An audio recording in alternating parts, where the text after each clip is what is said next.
시청자 여러분 안녕하십니까? 뉴스앤 이슈 시작합니다. 먼저 오늘의 주요 뉴스부터 보시겠습니다. 민주당에서 제기한 이른바 청담동 술자리 의혹에 대해 윤석열 대통령은 저급하고 유치한 가짜뉴스 선동이라고 일축했습니다. 윤 대통령은 입에 담는 것도 부적절하다며 강하게 비난하면서 한동훈 법무장관과 정치권 공방도 거세지고 있습니다. 푸틴 러시아 대통령이 우크라이나에 무기를 제공하면 한러 관계가 파탄날 것이라고 이례적으로 우리를 지목해 경고했습니다. 이에 대해 윤석열 대통령은 살상 무기를 공급한 사실이 없고 우리 주권 문제라고 반박했습니다. 미국이 북한에 한국을 비롯한 동맹국에 핵공격을 하면 김정은 정권의 종말을 가져오게 될 거라고 경고했습니다. 미 백악관은 북한이 핵실험을 실행에 옮기면 국제사회와 함께 전례 없이 강력한 대응에 나서겠다고 밝혔습니다. 정부가 침체된 주택시장을 되살리기 위해 15억 원이 넘는 주택에 금지됐던 주택담보대출을 다시 허용하기로 했습니다.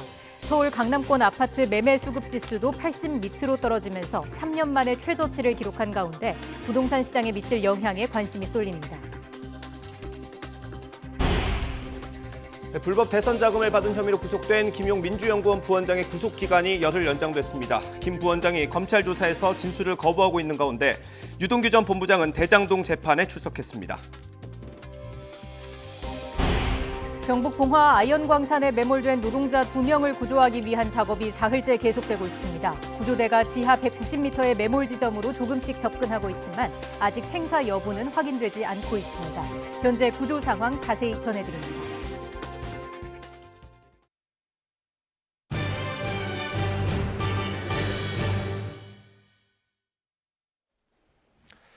민주당에서 시작된 청담동 술자리 의혹에 대해 윤석열 대통령은 저급하고 유치한 가짜뉴스라고 말했습니다. 푸틴 러시아 대통령이 우리나라가 우크라이나에 무기를 제공하면 한러 관계가 파탄날 거라고 언급한 데 대해서는 러시아를 포함해 모두와 좋은 관계를 위해 노력하고 있다고 답했습니다. 대통령실 취재기자 연결합니다. 박석영 기자. 네, 용산 대통령실입니다. 네, 청담동 술자리 의혹에 대해서 윤석열 대통령 어떻게 답했습니까? 네, 윤석열 대통령은 그런 의혹은 저급하고 유치한 가짜뉴스 선동이라고 반박하며 국민을 무시하는 일이라고 말했습니다. 국격을 생각해서라도 대통령이 언급할 문제는 아니라고 선을 그었는데요. 질문이 나오자 처음엔 다른 질문 없느냐고 반문하기도 했는데 답변하면서는 격분한 듯한 모습도 보였습니다. 윤 대통령의 발언 들어보겠습니다. 그런 저급하고 유치한 가짜뉴스 선동은 국민을 무시하는 거니까 이제 솔직히 말해서 입에 담기도 대통령 입에서 그런 부분에 대한 언급이 나온다는 자체도 국격에 관계되는 문제 아니겠습니까? 네. 러시아 푸틴 대통령이 한국이 우크라이나에 무기를 제공할 경우 한러 관계가 파탄날 거라 언급한 것에 대한 질문도 나왔는데요. 윤 대통령은 우크라이나에 대해 인도적 평화적 지원을 국제사회와 연대해온 건 맞지만 살상 무기를 공급한 사실은 없다고 답했습니다. 그러면서 이는 우리 주권의 문제고 우리는 러시아를 포함해 세계 모든 나라와 좋은 관계, 평화를 유지하기 위해 노력하고 있다고 설명했습니다. 민주당이 감사원의 표적감사를 맡겠다며 내놓은 감사원법 개정안에 대한 입장도 물었는데요. 윤 대통령은 우리 정부는 감사원 활동에 대해 관여하거나 개입하지 않는다고 선을 그었습니다. 지금까지 용산 대통령실에서 YTN 박석영입니다. 네, 이 청담동 술자리 의혹을 둘러싼 정치권의 공방은 갈수록 격화하고 있습니다. 이런 가운데 주말을 앞둔 오늘 여야 지도부는 나란히 지방으로 내려갔습니다. 국회 취재기자 연결합니다. 김태민 기자. 네, 국회입니다. 네, 이 술자리 의혹을 둘러싸고 좀 공방이 격해지고 있다고요? 네, 국민의힘은 김의겸 의원을 겨냥해서 아니면 말고식 의혹 제기에 책임을 져야 할 거라며 연일 공세 수위를 높이고 있습니다. 먼저 국민의힘 주호영 원내대표의 발언부터 들어보겠습니다. 아마 책임을 피하기 어려울 걸로 저는 그렇게 보고 있습니다. 할 수 있는 최대한의 확인을 거쳐서 해야 되는 것인데 거의 작업에 가깝게 자기가 관여하고 발표했던 것 같습니다. 여당은 이어서 김 의원이 품위 유지, 모욕 발언 금지 규정을 어겼다며 국회 윤리위 징계안을 제출하는 등 강경 대응을 이어갔습니다. 하지만 민주당은 윤석열 대통령이 당선 후에도 늦은 밤까지 술자리를 한다는 추가 의혹을 언급하며 맞섰는데요. 우상호 전 비대위원장은 검찰을 지휘하는 한동훈 법무부 장관이 야당 탄압을 시도하고 있다고 비판했습니다. 이어서 들어보겠습니다. 장관이 질의한 의원을 고발하거나 혹은 그 정당을 상대로 사과를 요구한 예가 없거든요. 한동훈 장관은 굉장히 오만한 무례한 거죠. 이에 대해 한동훈 법무부 장관은 민주당이 저질 가짜뉴스에 모든 걸 거는 모습이 안타깝다고 거칠게 반박했는데요. 의원을 향해서도 과거 광주 술자리 논란을 언급하며 남들도 다 그러는 줄 아는 것 같다며 날선 발언을 쏟아냈습니다. 이처럼 술자리 의혹의 공방이 격화하면서 정치권 후폭풍도 거셀 것으로 보입니다. 네, 여야 지도부는 오늘 지방 일정을 소화합니까? 네, 우선 국민의힘 지도부는 충남을 찾았습니다. 정진성 비상대책위원장은 오늘 오전 충남 천안에서 현장 비대위를 여는 등 당 조직 재정비를 위해 지방 순회 일정을 이어가고 있습니다. 민주당 지도부는 대구를 방문했습니다. 대형 화재가 발생한 매천시장을 찾아 현장 최고위원회를 여는 등 민생 행보를 통해 돌파구를 찾는 모양새입니다. 이런 가운데 오늘도 서해 공무원 피격 사건을 둘러싼 여야 공방은 계속됐습니다. 노영민 전 청와대 비서실장은 검찰이 선별적 정보만 언론에 공개하며 짜맞추기식 수사로 일관하고 있다고 비판의 목소리를 높였습니다. 반면 국회 정보위원장을 맡고 있는 국민의힘 조혜진 의원은 문재인 정부 인사들을 향해 감사원, 검찰 조사부터 성실히 협조해 사실관계를 밝혀야 한다며 여론몰이를 하는 건 사실에 자신 없다는 뜻 아니겠냐고 맞받았습니다.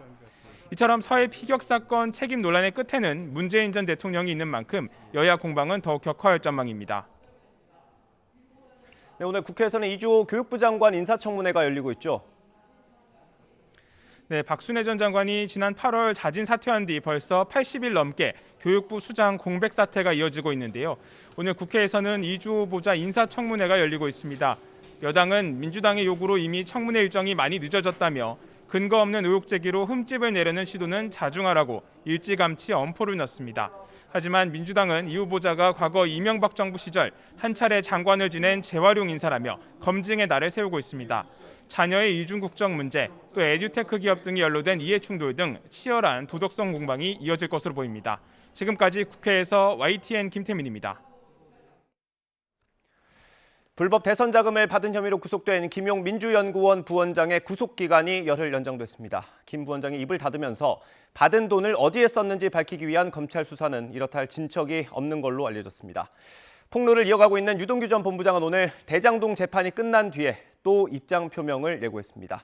검찰 취재기자 연결합니다. 한동호 기자. 네, 서울중앙지방검찰청입니다. 네, 구속기간 연장은 예상됐던 거죠? 네, 그렇습니다. 김 부원장은 지난 19일 아침 서울 서초구 자택에서 체포됐는데요.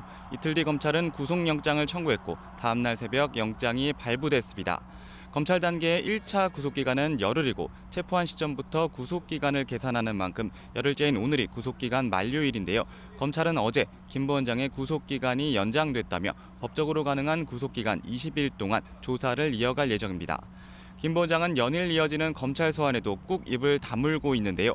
앞으로도 지금처럼 검찰 수사에 협조적이지 않을 가능성이 높아 받은 돈에 대한 사용처 규명 수사가 난항에 빠진 게 아니냐는 분석도 나옵니다. 검찰은 정진상 민주당 정무조정실장에 대한 수사도 정식 수사 개시 여부도 적극 검토하고 있는데요. 수사를 개시하기 전 혐의를 다지기 위해 계좌 추적 등 사전 작업을 하고 있는 것으로 전해졌습니다. 검찰 관계자는 정 실장의 경우 아직 정식 수사 개시는 아니라고 설명했습니다. 이재명 민주당 대표 최측근인 김 부원장과 정 실장을 겨냥한 발언을 연일 쏟아낸 유동규 전 성남도시개발공사 본부장은 오늘 오전 대장동 재판에 출석했습니다.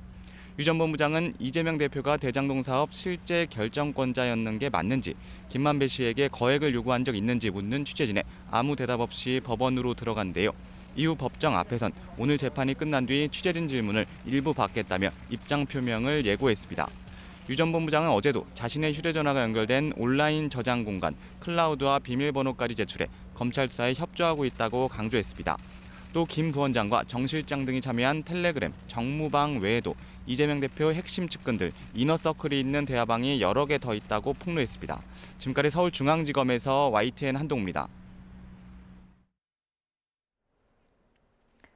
지난 6월 완공을 앞두고 있던 지역 체육관 공사가 중단됐습니다. 원자재 가격이 올라서 건설 비용은 늘었지만 부동산 경기 침체로 자금 확보가 어려워지면서 공사 대금을 마련하지 못하고 있기 때문입니다. 레고랜드 사태로 금융시장 불안까지 겹치면서 건설 현장 자금난이 빠르게 확산하고 있습니다. 현장에 나가 있는 취재기자 연결합니다. 윤성훈 기자. 네, 경기 고양시에 있는 식사체육공원에 나와 있습니다. 네, 현장 상황 어떻습니까? 네, 제가 나와 있는 곳은 지난 6월 완공 예정이었던 체육시설 앞입니다. 그러나 보시는 것처럼 울타리가 길게 설치돼 있고 자물쇠가 굳게 걸려 있어 진입조차 할 수 없습니다. 또 체육관과 이어지는 도로 역시 포장 공사가 마무리되지 않은 상황입니다. 울타리 때문에 길이 좁아져 어린이들은 등교하면서 불편함을 감수해야 하는 상황인데요. 불편을 호소하는 주민의 이야기 직접 들어보시겠습니다. 이 공사 때문에 애들이 멀지만 저 육교를 건너서 이렇게 뺑뺑 돌아가지고 이렇게 가잖아요. 지금 1학년 애들이. 그래서 손을 잡고 아침마다 등교를 시켜주는 거잖아요. 이곳 체육관은 공사대금 40억 원가량을 지급하지 못하면서 공사가 전면 중단됐습니다. 시행사가 도시개발 수익으로 체육관을 지어 고양시에 기부할 예정이었지만 최근 부동산 불황으로 토지 매각이 안 돼 자금 확보가 어려워졌습니다. 여기에 철근, 시멘트 등 건설 자재 가격 상승으로 공사 비용이 200억 원대에서 300억 원대로 훌쩍 뛴 것도 영향을 미쳤습니다. 그렇다고 금융기관 등을 통해 추가 자금을 마련하기도 쉽지 않은 상황입니다. 금리가 가파르게 오르고 부동산 담보 가치가 낮아지면서 자금 회수가 어려워질 것을 우려해 대출 승인을 꺼리는 겁니다. 이렇게 건설 비용은 늘어나는데 추가 자금 확보는 어려워지면서 공사가 중단되는 사례는 잇따르고 있습니다. 특히 레고랜드 사태로 유동성 위기 등 금융시장 불안이 커지자 금융기관들이 돈줄을 조이면서 건설 현장 자금난이 가속화할 수 있다는 우려가 나옵니다. 정부는 부동산 시장 연착륙을 위해 15억 원 초과주택에 주택담보대출을 푸는 등 규제 빗장을 풀고 있는데요. 가파르게 금리가 오르고 시장 심리가 위축된 상황에서 얼어붙은 건설 현장의 유동성 위기를 얼마나 해결해 줄 수 있을지는 불투명해 보입니다. 지금까지 경기 고양시에 있는 식사체육공원에서 YTN 윤성훈입니다. 한국은행의 잇따른 기준금리 인상에 따라 9월 중 가계대출 금리가 10년 2개월 만에 5%를 넘어서 가계의 이자 부담이 한층 커졌습니다. 한국은행은 지난달 가계대출 금리가 전달보다 0.39%포인트 상승해 5.15%에 달했다고 밝혔습니다. 가계대출 금리가 5%를 넘어선 것은 2012년 7월 이후 처음입니다. 경북 봉화 아연광산에 매몰된 노동자 2명을 구조하기 위한 작업이 사흘째 계속되고 있습니다. 구조대가 지하 190m의 매몰 지점으로 조금씩 접근하고 있지만 아직 실종자들의 생사 여부는 확인되지 않고 있습니다. 현장 취재기자 연결합니다. 이윤재 기자. 네, 경북 봉화군 광산 매몰 사고 현장에 나와 있습니다. 네, 지금 구조 작업이 진행되고 있습니까? 그렇습니다. 제 뒤로 보이는 곳이 구조 작업이 벌어지고 있는 갱도 입구입니다. 지금도 작업용 엘리베이터가 쉴 새 없이 움직이면서 갱도 내부에 있는 토사를 퍼올리는 모습을 볼 수 있는데요. 하지만 아직까지 구조가 이뤄졌다는 소식은 전해지지 않고 있습니다. 사고가 난 건 그제 오후 6시쯤입니다. 벌써 42시간이 지났습니다. 구조 작업은 지금도 계속되고 있는데요. 중앙119 특수구조단과 광업공단, 광산자체인력 등 100여 명이 사고갱도 바로 옆에 있는 제2수직갱도를 이용해 매몰 지점으로 접근하고 있습니다. 사고 지점은 지하 190m인데요. 구조대는 사고 지점과 연결되는 제2수직갱도의 지하 140m까지 내려가는 데 성공했습니다. 하지만 여기서부터는 수평으로 매몰 지점까지 이동해야 하는데 암석등으로 막혀 있어서 길을 뚫기가 쉽지 않습니다. 수십 년 전에 이용했던 갱도인데 암석으로 막혀 있고 안전도 확보되지 않아서 진입이 더딘 상황입니다. 앞서 그제 오후 6시쯤 봉화군의 아연 채굴광산의 수직갱도 윗부분에서 토사가 쏟아졌습니다. 당시 7명이 갱도 아래에서 작업하고 있었는데 2명은 스스로 탈출했고 3명은 업체의 자체 구조 활동으로 탈출했지만 50대와 60대 작업자 2명은 빠져나오지 못했습니다. 소방당국은 지하에 여러 개의 통로가 있고 매몰자 가운데 1명이 오래 근무한 숙련공인 만큼 생존할 가능성에 기대를 걸고 있습니다. 다만 아직까지 구조 현장에서 생존 신호나 징후는 발견되지 않고 있습니다. 네, 이런 가운데 사고의 원인이 된 토사를 놓고 매몰자 가족과 업체가 엇갈린 주장을 하고 있다고요. 그렇습니다. 가족들은 광물 찌꺼기를 업체가 갱도 내부에 불법으로 매립했다고 주장하고 있습니다. 광물 찌꺼기는 광산을 캐낸 뒤에 아연과 구리를 분리하고 남은 건데요. 업체가 비용을 줄이기 위해서 갱도 근처에 아무렇게나 매립했고 그 찌꺼기가 갱도로 터져나와서 사고가 났다는 겁니다. 하지만 업체 측은 허가받은 폐기장을 운영하고 있다면서 의혹을 부인했습니다. 다만 일제강점기 때부터 운영된 광산인 만큼 끈적한 형태의 폐기물인 슬라임으로 쓰지 않는 갱도를 막아놓은 곳이 많다고 해명했습니다. 그러면서 이번 토사가 터져나온 갱도의 존재 자체를 자신들은 몰랐다고 주장했습니다. 동부광산안전사무소는 구조작업이 마무리되는 대로 광산안전법에 근거해 법령 위반 여부를 조사할 방침입니다. 지금까지 경북 봉화군 광산 매몰사고 현장에서 YTN 이윤재입니다. 네, 방금 들어온 소식 전해드리겠습니다. 북한이 동해상으로 미상의 탄도미사일을 발사했다는 소식이 들어왔습니다. 최근 연이어서 북한이 도발을 이어오고 있는데요. 합동참모본부는 북한이 동해상으로 미상의 탄도미사일을 발사했다는 소식을 전했습니다. 관련된 내용은 조금 더 추가로 들어오는 대로 취재기자 연결해서 자세하게 전해드리겠습니다. 다음 소식입니다. 서울 부암동 일대에서 돌덩이가 떨어져 주차된 차를 덮치고 창문에 금이 가는 등 이상현상이 일어나고 있습니다. 주민들은 인근에서 수도권 광역급행철도 GTX 공사가 시작된 뒤에 문제가 일어났다고 항의했지만 관계기관들은 서로 책임을 떠넘기고 있습니다. 김혜린 기자입니다. 주택이 깎아내린 듯한 절벽 위에 아찔하게 섰습니다. 집을 지탱하던 바위는 무너져 곳곳에 돌덩이가 널브러져 있습니다. 거대한 잔해는 차 위로 떨어져 차체를 납작하게 만들 정도입니다. 집안에선 창문에 금이 가는 등 이상 현상이 끊이질 않습니다. 1톤 정도 되는 돌이 차를 덮쳐가지고 차가 그냥 납작하게 돼가지고 폐차시켰고요. 불안해서 잠을 진짜 지금 못 자고 있어요. 이거 한번 쏟아지면은 그냥 집 같이 물고 무너집니다. 주민들은 재작년 10월 시작된 수도권 광역급행철도, 이른바 GTX 공사를 원인으로 지목합니다. 한 곳에서 40여 년을 살았지만 공사 전엔 이런 일이 없었단 겁니다. 게다가 밤낮으로 계속되는 굴착 소음도 주민들을 괴롭히고 있습니다. 여기 살던 사람이 놀래가지고 폭탄 떨어지냐고 쾅 하고 드릴링 소리가 내 이명인 줄 알았어요, 치매. 그래서 어떻게 집사람하고 얘기를 하다 보니까 집사람은 더 심해. 공황장애까지 느낀다고 그래.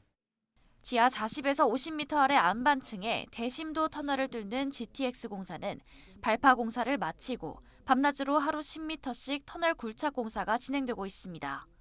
시공사 측은 현재 진행 중인 터널 공사가 지상에는 영향을 미치지 않는다고 설명합니다. 해당 지역이 노후화돼 생긴 문제가 우연히 공사 기간과 겹쳤을 뿐 자체 조사 결과 공사 영향은 아니란 게 확인됐단 겁니다. 하지만 시공사 측은 명확한 이유 없이 조사 결과서를 공개하라는 요청은 거부했습니다. 전문가들은 공사 과정에서 일어나는 진동의 영향을 무시할 수 없다고 설명합니다. 그때 발파 영향이라고 보는 게 뭐 상식적이죠. 왜냐하면 얘 하나 보는 거에 주변에 지금 돌들이 떨어지고 균열들이 건물들이 가니까 그거 다 연결이 된 거거든요. 인허가 할 때 그거를 규제를 제대로 해야 되는데 각서를 받고 피해 보면 중단하고 이거를 보상을 한다. 인근 주민들은 잇따르는 피해에 민원을 계속해서 제기하고 있지만 지자체와 사업관리기관인 철도시설공단은 민자사업 구간의 책임이 시공사에 있다며 뒷짐만 지고 선 상황. 주민들은 피해 비상대책위원회를 꾸려 대책 마련을 촉구하고 나선 가운데 직접 문제 원인을 입증하기도 어려워 불안 속에 막막함을 호소하고 있습니다. YTN 김혜린입니다. 문재인 정부의 블랙리스트 의혹으로 고발당한 유영민 전 과학기술정보통신부 장관이 검찰에 출석했습니다. 서울 동부지방검찰청은 오늘 오전 직권남용 권리행사 방해 혐의로 고발당한 유 전 장관을 소환해 조사하고 있습니다. 유 전 장관은 지난 2017년 6월부터 이진규 전 과기부 1차관, 마창환 전 과기부 기획조정실장, 임대식 과기부 혁신본부장 등과 공모해 임기철 한국과학기술기획평가원장의 사퇴를 종용했다는 의혹을 받습니다. 코로나19 신규 확진자가 이틀째 3만 명대로 나왔습니다. 감염 재생산 지수는 2주 연속으로 1을 넘고 있습니다. 취재기자 연결합니다. 김연아 기자. 네, 사회 2부입니다. 네, 오늘 확진자 현황부터 전해주시죠. 오늘 0시 기준 확진자는 35,924명입니다. 이틀째 3만 명대로 어제보다 900여 명, 전주 대비해선 11,000여 명이 늘었습니다. 위중증 환자는 252명, 숨진 사람은 31명입니다. 재유행 우려 속에 감염병 동시 유행 가능성은 더 커진 것으로 확인됐습니다. 조기홍 보건복지부 장관은 오늘 오전 중앙재난안전대책본부 회의에서 감염 재생산指수가 1.09로 2주 연속 1을 넘어서 코로나 유행이 반등 조짐을 보이고 있다고 밝혔습니다. 독감 의심 환자 수도 외래 환자 1,000명당 7.6명으로 1년 전보다 4.7배 넘게 많다고 우려했습니다.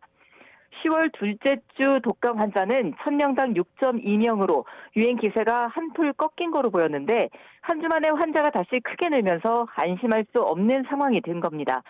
특히 13세에서 18세 청소년층의 의심 환자 수가 14.3명으로 유행 기준의 3배에 육박해 주의가 필요합니다. 방역당국은 재유행 대비를 위해 백신 접종과 개인 방역 준수를 거듭 당부하고 있는데요. 일반 성인을 대상으로 코로나 2가 백신 예약을 받은 첫날 10만 4천 명이 사전 예약에 참여했습니다. 지금까지 사회 2부에서 YTN 김연아입니다.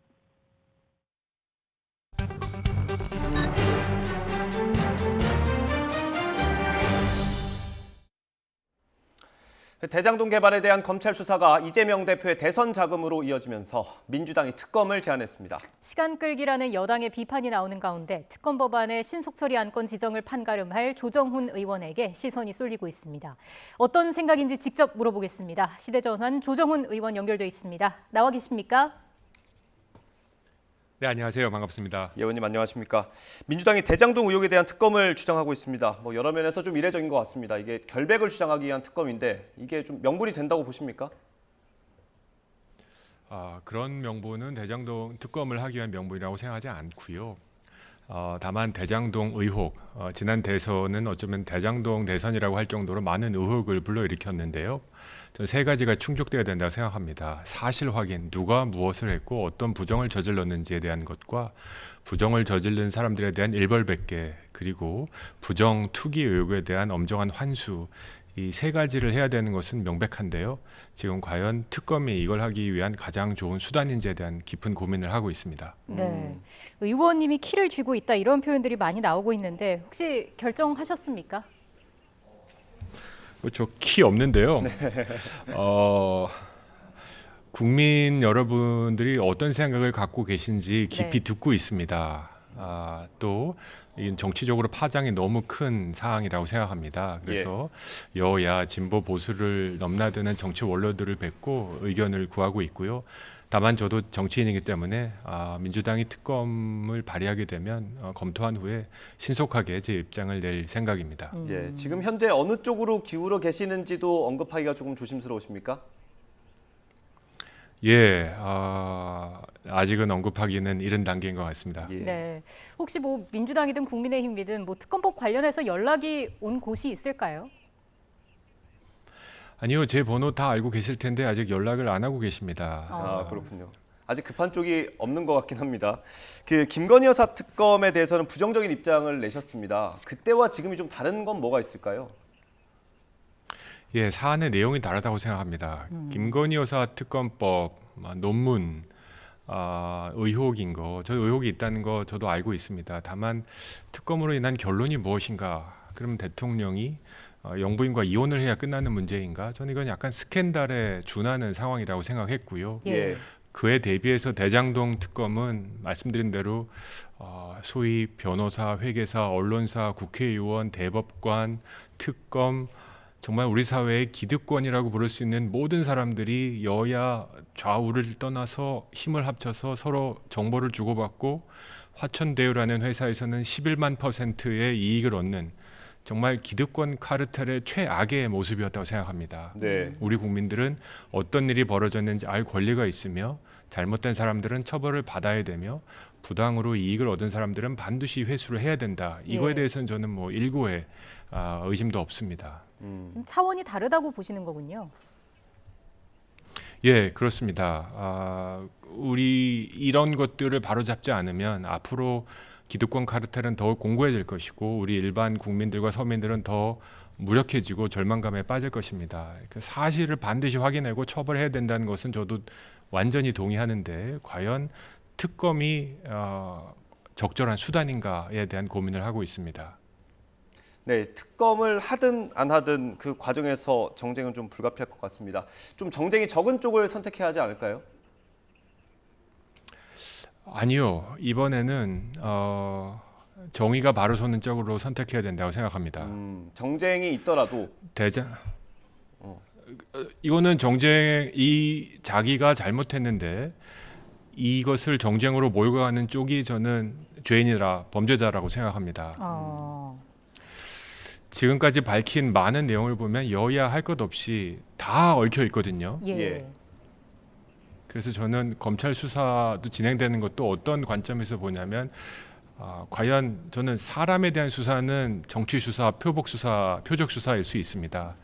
저는 이 사건에 대한 수사를 진행하고 있는지 뉴스를 볼 때마다 그런 관점에서 검토하고 있고요. 특검이 필요하다고 제가 만약에 주장하면 아마 사건에 대한 전모를 더 밝히는 데 도움이 된다는 확신이 있기 때문에 아마 지지를 할 것이고 네. 그렇지 않아도 그런 이유 때문에 반대를 할 거라고 생각합니다. 예. 구체적인 법안 내용을 보고 검찰 수사 상황 등 여러 가지를 고려해서 결정을 할 것이다라는 말씀으로 이해가 되고요. 특검은 시한을 정해놓지만 검찰 수사는 정해진 시한이 딱히 있는 건 아닌데 그런 측면에서 보면은 특검이 필요해 보이는 거 아니냐라는 의견도 있을 것 같습니다. 여기에 대해서는 어떻게 생각하십니까? 실은 두 가지 측면이 있습니다. 지금 검찰 수사가 좀 너무 과속하는 면이 있다라는 생각은 있습니다. 예. 지난주 법사위에서 한참 국감 중에 이제 예. 민주 당사에 들어가서 압수수색 영장을 집행했는데요. 정치적으로 큰 논란을 일으켰지 않습니까? 예. 뭐 여러 가지로 저는 좀 아쉬운 면이 있다고 생각합니다. 그러면 그렇게까지 속도를 올릴 때 과연 그 결과에 대해서 국민들이 설득할 만한 결과가 나와야 된다고 생각하고요. 또 반대로 특검도 패스트트랙이고 특검이라고 하지만 실은 절차를 곰곰이 쳐다보면 특검이 발의되기까지 꽤 많은 시간이 필요하고요. 네. 그다음에 이 특검은 앞으로 한 1년 정도 우리 정치를 이제 특검 전국으로 아마 함몰시킬 겁니다. 지금 민생 위기, 안보 위기, 또 이제 레고랜드로 비롯한 금융 위기까지 눈앞에 닥쳤는데 과연 이런 정국이 우리 민생과 국민들에게 도움이 되는가 하는 고민들은 있습니다. 예. 앞서 이제 과속하고 있다라는 생각을 언급을 해주셨는데 그러면 그 공정성 시비가 나오는 것도 좀 그럴 만한 이유가 있다고 보십니까? 결과를 보면 이제 얘기할 거라고 생각합니다. 우리가 대선 과정에서 밝혀졌던 상황들을 보면 이건 한 진영의 비리 의혹이 아닙니다.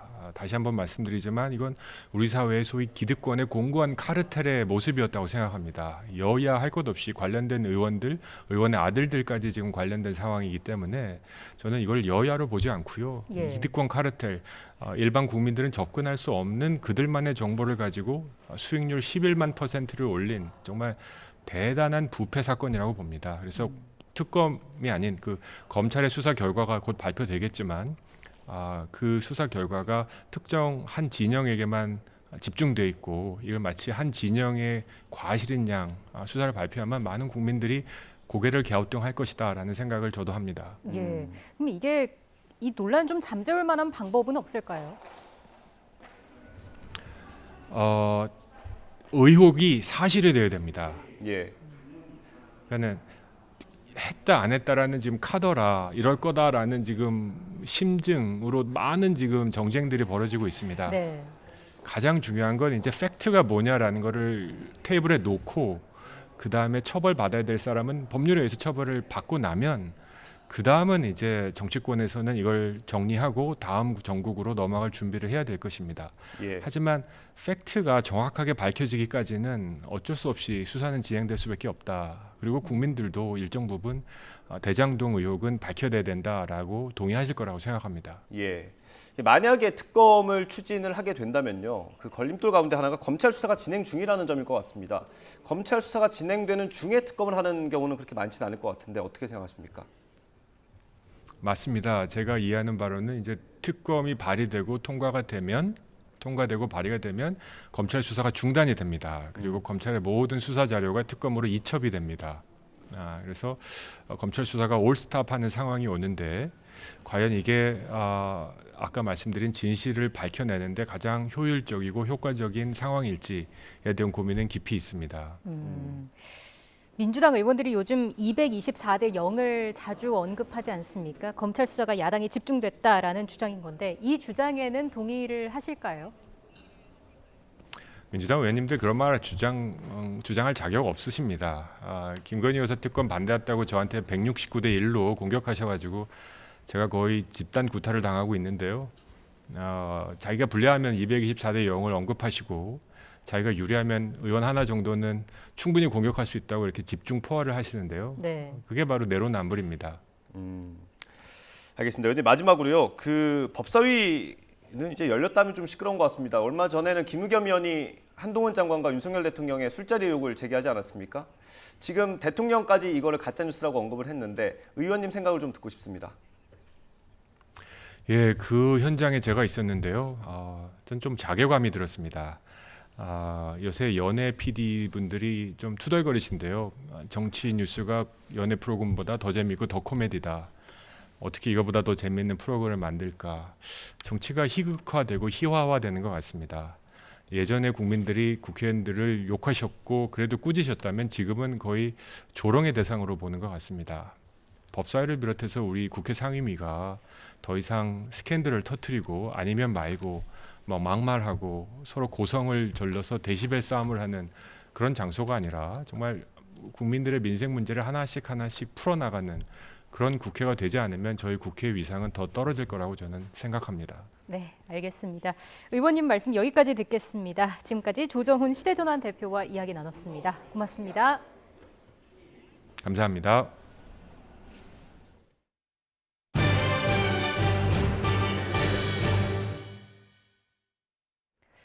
승용차가 중앙선을 넘어 인도로 돌진해 등교하던 학생들이 다쳤다는 소식 최근에 전해드렸습니다. 그런데 사고를 낸 가해 운전자가 책임보험만 가입해 나서 치료비 지원이 불확실한 상황입니다.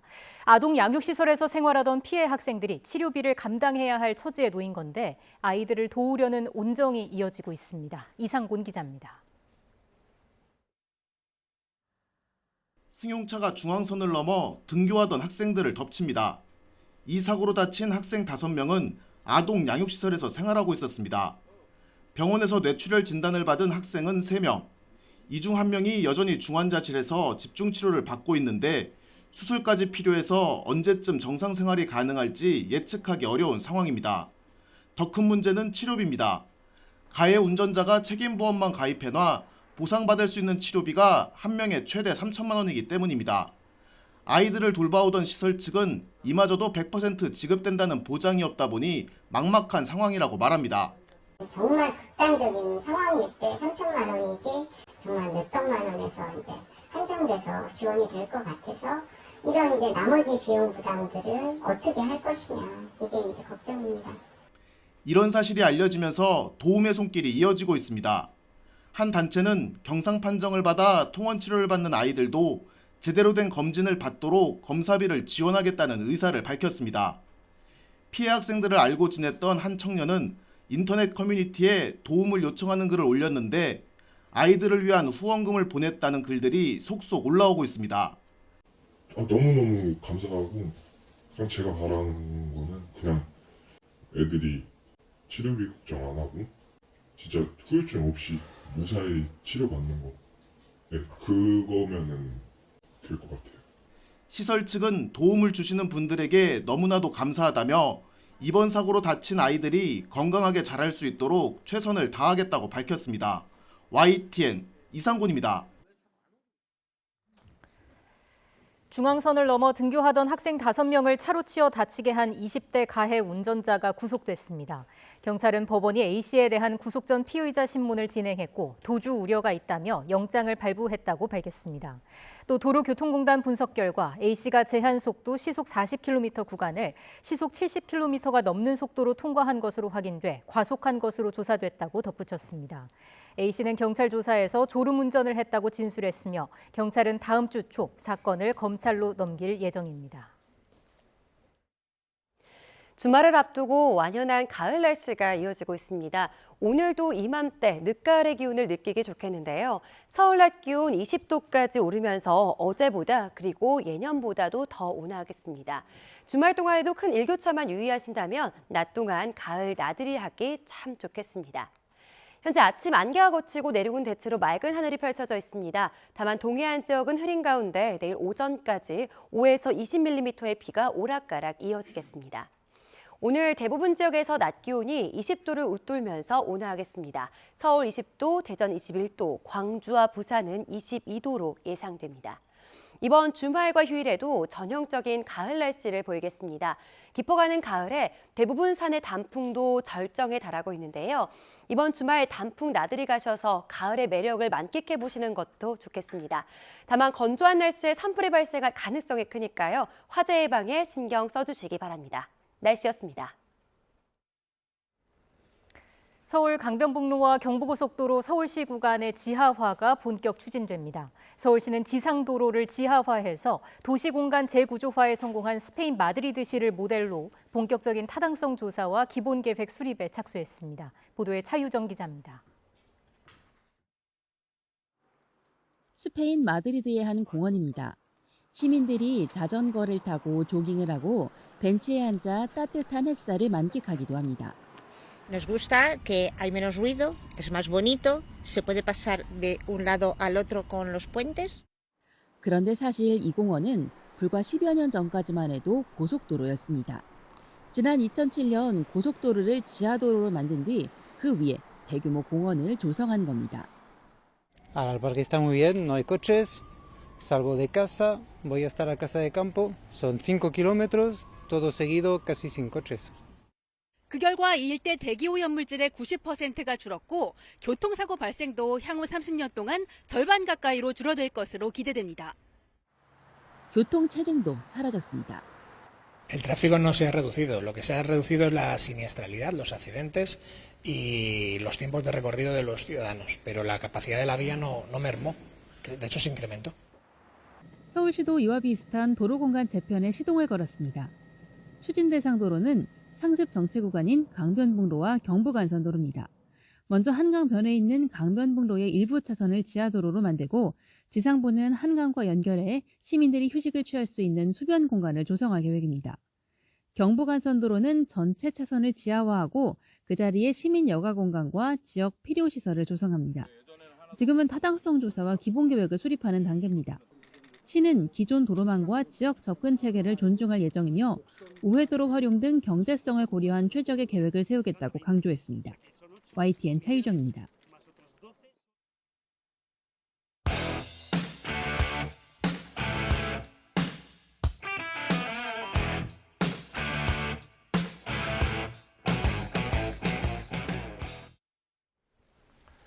오늘의 정치권 이슈 짚어보겠습니다. 최창열 용인대 교수, 김근식 경남대 교수 두 분 나오셨습니다. 어서 오십시오. 안녕하세요.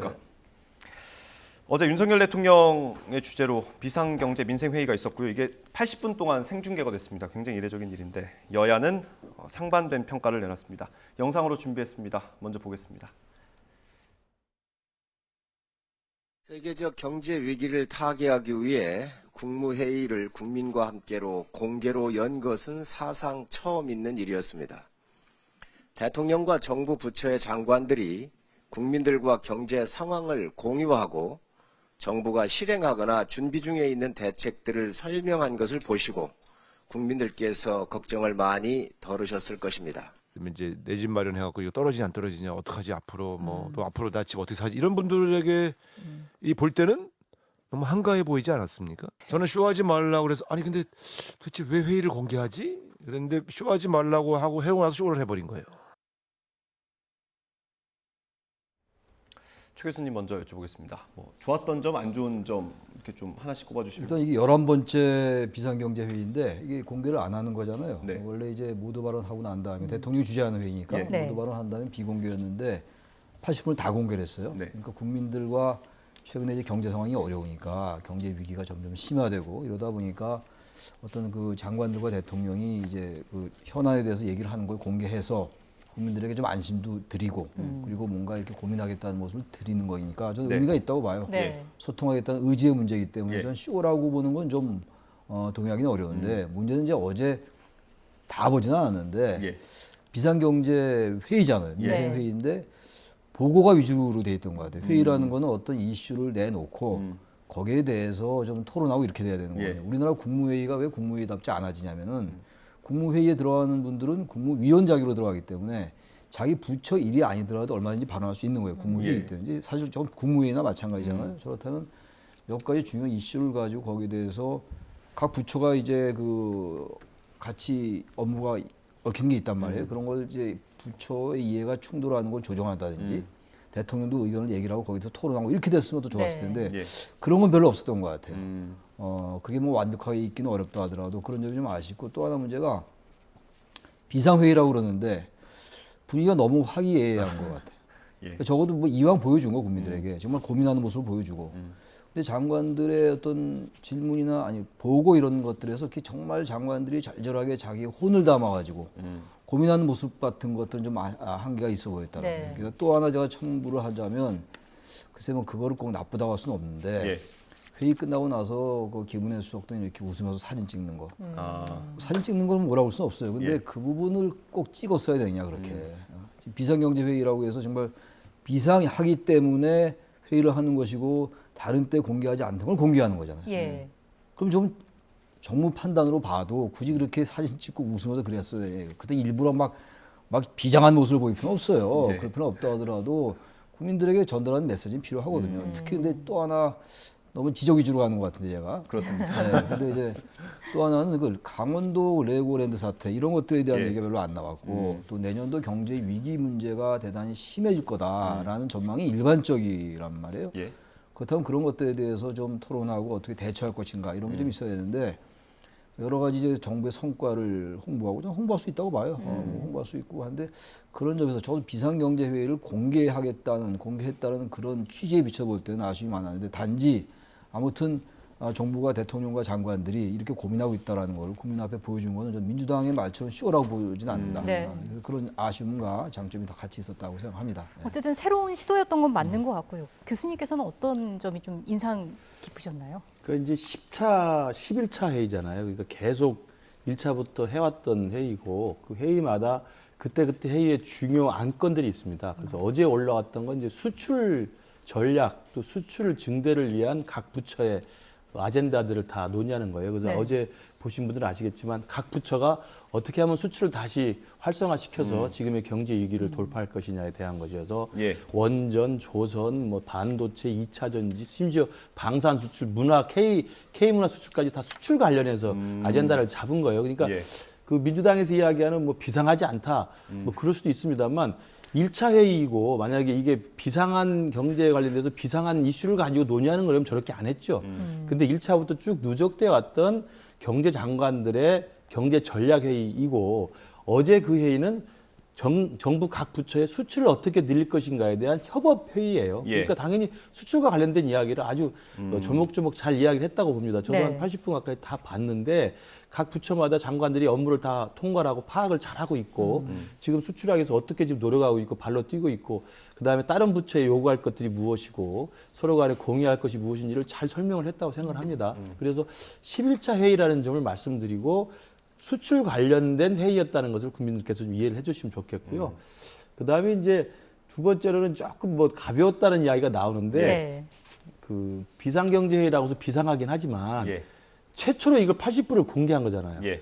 그리고 모든 언론이 다 생중계를 했습니다. 네. 국민들이 쳐다봅니다. 예. 그러면 80분 내내 인상을 팍팍 쓰고 이상한 막 심각한 이야기를 하면 국민들이 카메라 채널 돌립니다. 예. 그러면 당연히 딱딱한 내용이고 굉장히 그 엄중한 상황에서 하는 이야기지만 좀 편하게 이 분위기를 만드는 것들은 필요했다고 봅니다. 그래야 80분 동안 보는 사람도 편하게 보지 않겠습니까? 굉장히 뭐 심도 있는 생산성 있는 대답을 하다가도 좀 잠깐 위트 있는 이야기 나와서 조금 웃음을 좀 띠기도 하고 이게 뭐 저는 비상하지 않은 거라고 보기는 어려울 것 같아요. 80분 생중계라는 상황을 보면 너무 딱딱한 분위기로 가면 국민들이 외면할 수 있다는 생각을 저는 우리가 같이 해야 된다는 생각을 들고요. 이 변명만 하니까 좀 그래서 저도 좀 지적을 하면 일단 그 제일 중요한 게 어제도 나온 이야기 중에 다 입법부에서 해야 될 일이 많습니다. 다 법에서 고쳐져야 될 일들이 많아요. 그럼 결국 야당과 협치가 중요한 겁니다. 그렇죠. 정부 부처에서 수출을 증대시키기 위해서 이러저러한 게 필요하다. 이렇게 좀 고쳐주십시오. 이렇게 좀 법을 바꿀 예정입니다. 라까지는 됐는데 그 법을 바꾸려면 야당과 협의를 해야 되거든요. 그래서 저러한 그 열심히 지금 머리를 맞대고 수출을 늘리고 경제 위기를 탈출하기 위해서 하고 있는 저 내용들, 정책들이 실제 성과를 내기 위해서는 입법과 협조가 불가피하다. 이걸 우리 대통령이나 대통령실이나 정부 내각 다 알았으면 좋겠다라는 말씀을 드리고 만약에 지금 국민들이 이 3고 시대에 그리고 금융경색 지금 시장에 뭐 충격이 와가지고 여러 가지 문제가 많고 그러기 때문에 이런 문제들에 대해서도 비상하게 관심을 갖고 국민들의 이 어려움을 좀 닦아줄 수 있는 그런 노력을 계속 해주길 바랍니다. 예. 두 분 말씀 다 공감이 가는 것 같습니다. 처음이었고 그래서 아마 서툰 부분도 있었겠죠. 앞으로 또 어떻게 변형이 될지 보도록 하고요. 하나 더 여쭤보면 12차도 공개하는 건 어떻습니까, 그러면? 모르겠습니다. 어제 성과가 좋다고 하면 대통령께서 결정할 문제지만 저는 공개를 하는 것도 물론 이제 전 방송에 다 생중계하는 건 제가 좋을지는 모르겠습니다. 그러나 어쨌든 투명하게 우리 정부 부처 국무위원들, 장관들이 그리고 또 대통령실의 관련 참모들이 대통령을 모시고 얼마나 진지하게 이 문제를 하고 있고 그리고 경제정책의 방향들을 미리 알려주는 거잖아요. 그런데 어제 원희룡 국토부 장관 같은 경우 부동산 세제 대출과 관련해서 이야기를 먼저 하지 않습니까? 그게 오늘 뉴스로 다 나오는 거 아닙니까? 그럼 국민들이 굉장히 국민과 직접 다가가서 부동산 정책의 변화를 실감할 수 있는 거거든요. 그런 걸 한다는 것은 국민에게 다가가는 경제정책이라는 의미에서 계속 해보는 것도 한번 고려해 볼 거라고 생각합니다. 저는 이 회의를 이제 더 효율적으로 하려면 만약에 공개를 한단 말이죠. 현안은 빠지면 안 될 것 같아요. 아무리 주제가 딱 있다 하더라도 수출 전략 회의를 하더라도 국회 국정감사도 마찬가지 아니겠어요? 국정감사의 경우도 1년에 이제 그동안 여러 가지 국정을 감사하지만 그때 현안이 빠지면 안 되잖아요. 근데 지금 현재 현안은 랜드레고 이거는 빠질 수 없어요. 레고랜드. 근데 그거를 얘기를 안 한다든지 이러다 보니까 여러 가지 그 장점에도 불구하고 그런 비판을 받는 거라서 앞으로 하게 된다면 당장 국민들이 불안해하는 거 어제 같은 자금 경색 위기라든지 물론 다른 이제 경로 통해서 정부가 얘기도 하고 그래요. 한다 하더라도 적어도 대통령과 장관이 국민들 앞에서 저렇게 얘기하는 것만큼 중요한 게 없단 말이에요. 현안에 대한 진지한 토론은 반드시 빠지면 안 된다. 어떤 주제가 있다 하더라도 그 말씀 한번 드리고 싶습니다. 그러게요. 어제 레고랜드 사태 관련해서 얘기가 나올 것 같았는데 이렇다 할 메시지가 없었거든요. 그러니까 첫 80분 생중계를 하면서 11차 회의의 중심 주제를 이제 수출에 초점을 맞췄기 때문에 아마 준비하는 과정에서 그 부분 생각을 못한 것 같고요. 이제 전 최 교수님 말씀이 정확한 지적이라고 생각합니다.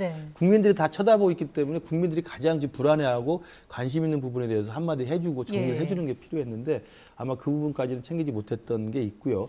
그러나 이제 이미 그 전에 레고랜드 발 이 자금 경색 사태에 대해서 한국은행, 그다음에 경제당국, 또 심지어 한전까지 다 새로운 정책들 내놔서 조치를 취해 이후 상황입니다. 이미 다 취한 거기 때문에 아마 그 부분에 대해서는 다시 그걸 부연할 필요가 없다고 판단한 것 같은데 그래도 뭐 국민들이 다 쳐다보고 있는 생중계 상황이니까 대통령이나 기재부 장관이나 관련 분들이 그런 이야기를 한번 정리해 주는 게 있었다면 좀 얼마나 좋았을까 하는 아쉬움은 있습니다.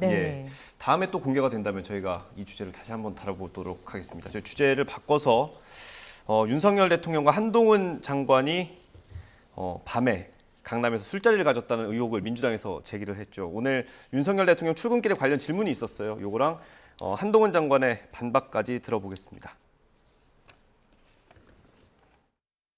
그런 저급하고 유치한 가짜 뉴스 이제 선동은 국민을 무시하는 거니까 이제 솔직히 말해서 입에 담기도 대통령 입에서 그런 부분에 대한 언급이 나온다는 자체도 막 국격에 관계되는 문제 아니겠습니까?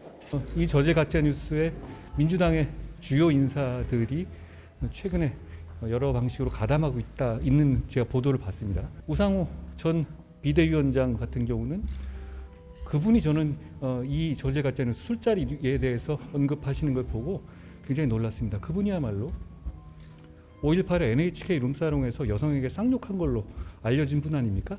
본인이 그러니까 남들도 다 그런 줄 아시는 것 같습니다. 그리고 박범계 전 장관께서도 좀 의아하다 이런 말씀도 하셨더라고요. 본인 법무부 장관 때 그러셨는지 제가 묻고 싶습니다. 무엇보다 저는 좀 황당한 부분은 김의겸 대변인은 청와대 대변인 하셨잖아요. 그 당시 청와대에서는 이래도 되는 분위기였는지 저는 오히려 그게 묻고 싶네요. 제가 드리고 싶은 말씀은 상식적인 국민들께서 다 보고 계십니다. 이성을 찾으라는 말씀드리게.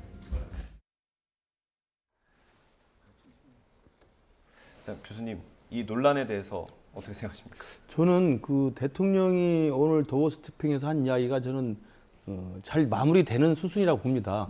이제 더 이상 이야기를 가지고 여야가 계속 그 이슈화하고 키우고 또 논박을 주고받는 것이 대한민국 국격에 맞지 않아요. 그리고 한국 정치에 사실은 그 창피한 일입니다. 국민들이 보면서 얼마나 짜증이 나겠습니까?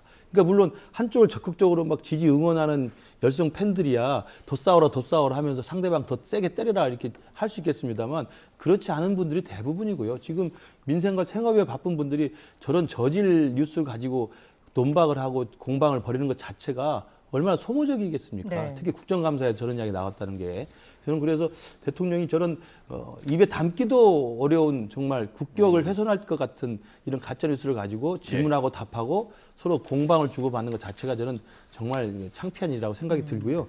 그래서 이게 처음에 그 김의겸 의원이 국정감사장에서 그걸 질문했을 때 뭐 질문이야 할 수 있겠죠. 자유로운 거니까 잘 질문할 수 있겠지만 보통의 국정감사장에서 질문할 거리를 찾을 때는요. 국정감사 기간에는 그 의원실마다 수많은 제보가 들어옵니다. 그 제보 중에는 다 걸러야 되고 서로 다 크로스 체킹을 해야 돼요. 왜? 정치적 의도를 가지거나 상대방이 미워서 하거나 없는 사실을 만들어서 하거나 수많은 익명의 제보가 들어오거든요. 그 익명의 제보가 맞는지 안 맞는지, 팩트가 맞는지 아니면 그 신빙성이 있는지 확인하는 절차를 먼저 하고 나서 충분한 신빙성이 있으면 그때 제기를 할 수 있는 겁니다. 근데 이 사건 같은 경우는 문제가 됐던 그 첼리스트라는 그 여성분만 만나서 확인해봐도 되는 문제 아니겠습니까? 그 첼리스트라는 여성분을 만나지도 않고 그다음에 그 문제가 됐다고 지금 주장하는 그 특정한 그 술자리 장소를 확인하지도 않고 지금 이야기를 한 거잖아요. 그러면 최소한의 저는 국회의원으로서 해야 될 절차와 품격을 지키지 않고 했다는 점에서 굉장히 유감스럽고요. 그다음 더 유감스러운 건 그걸로 해프닝으로 끝날 수도 있었어요.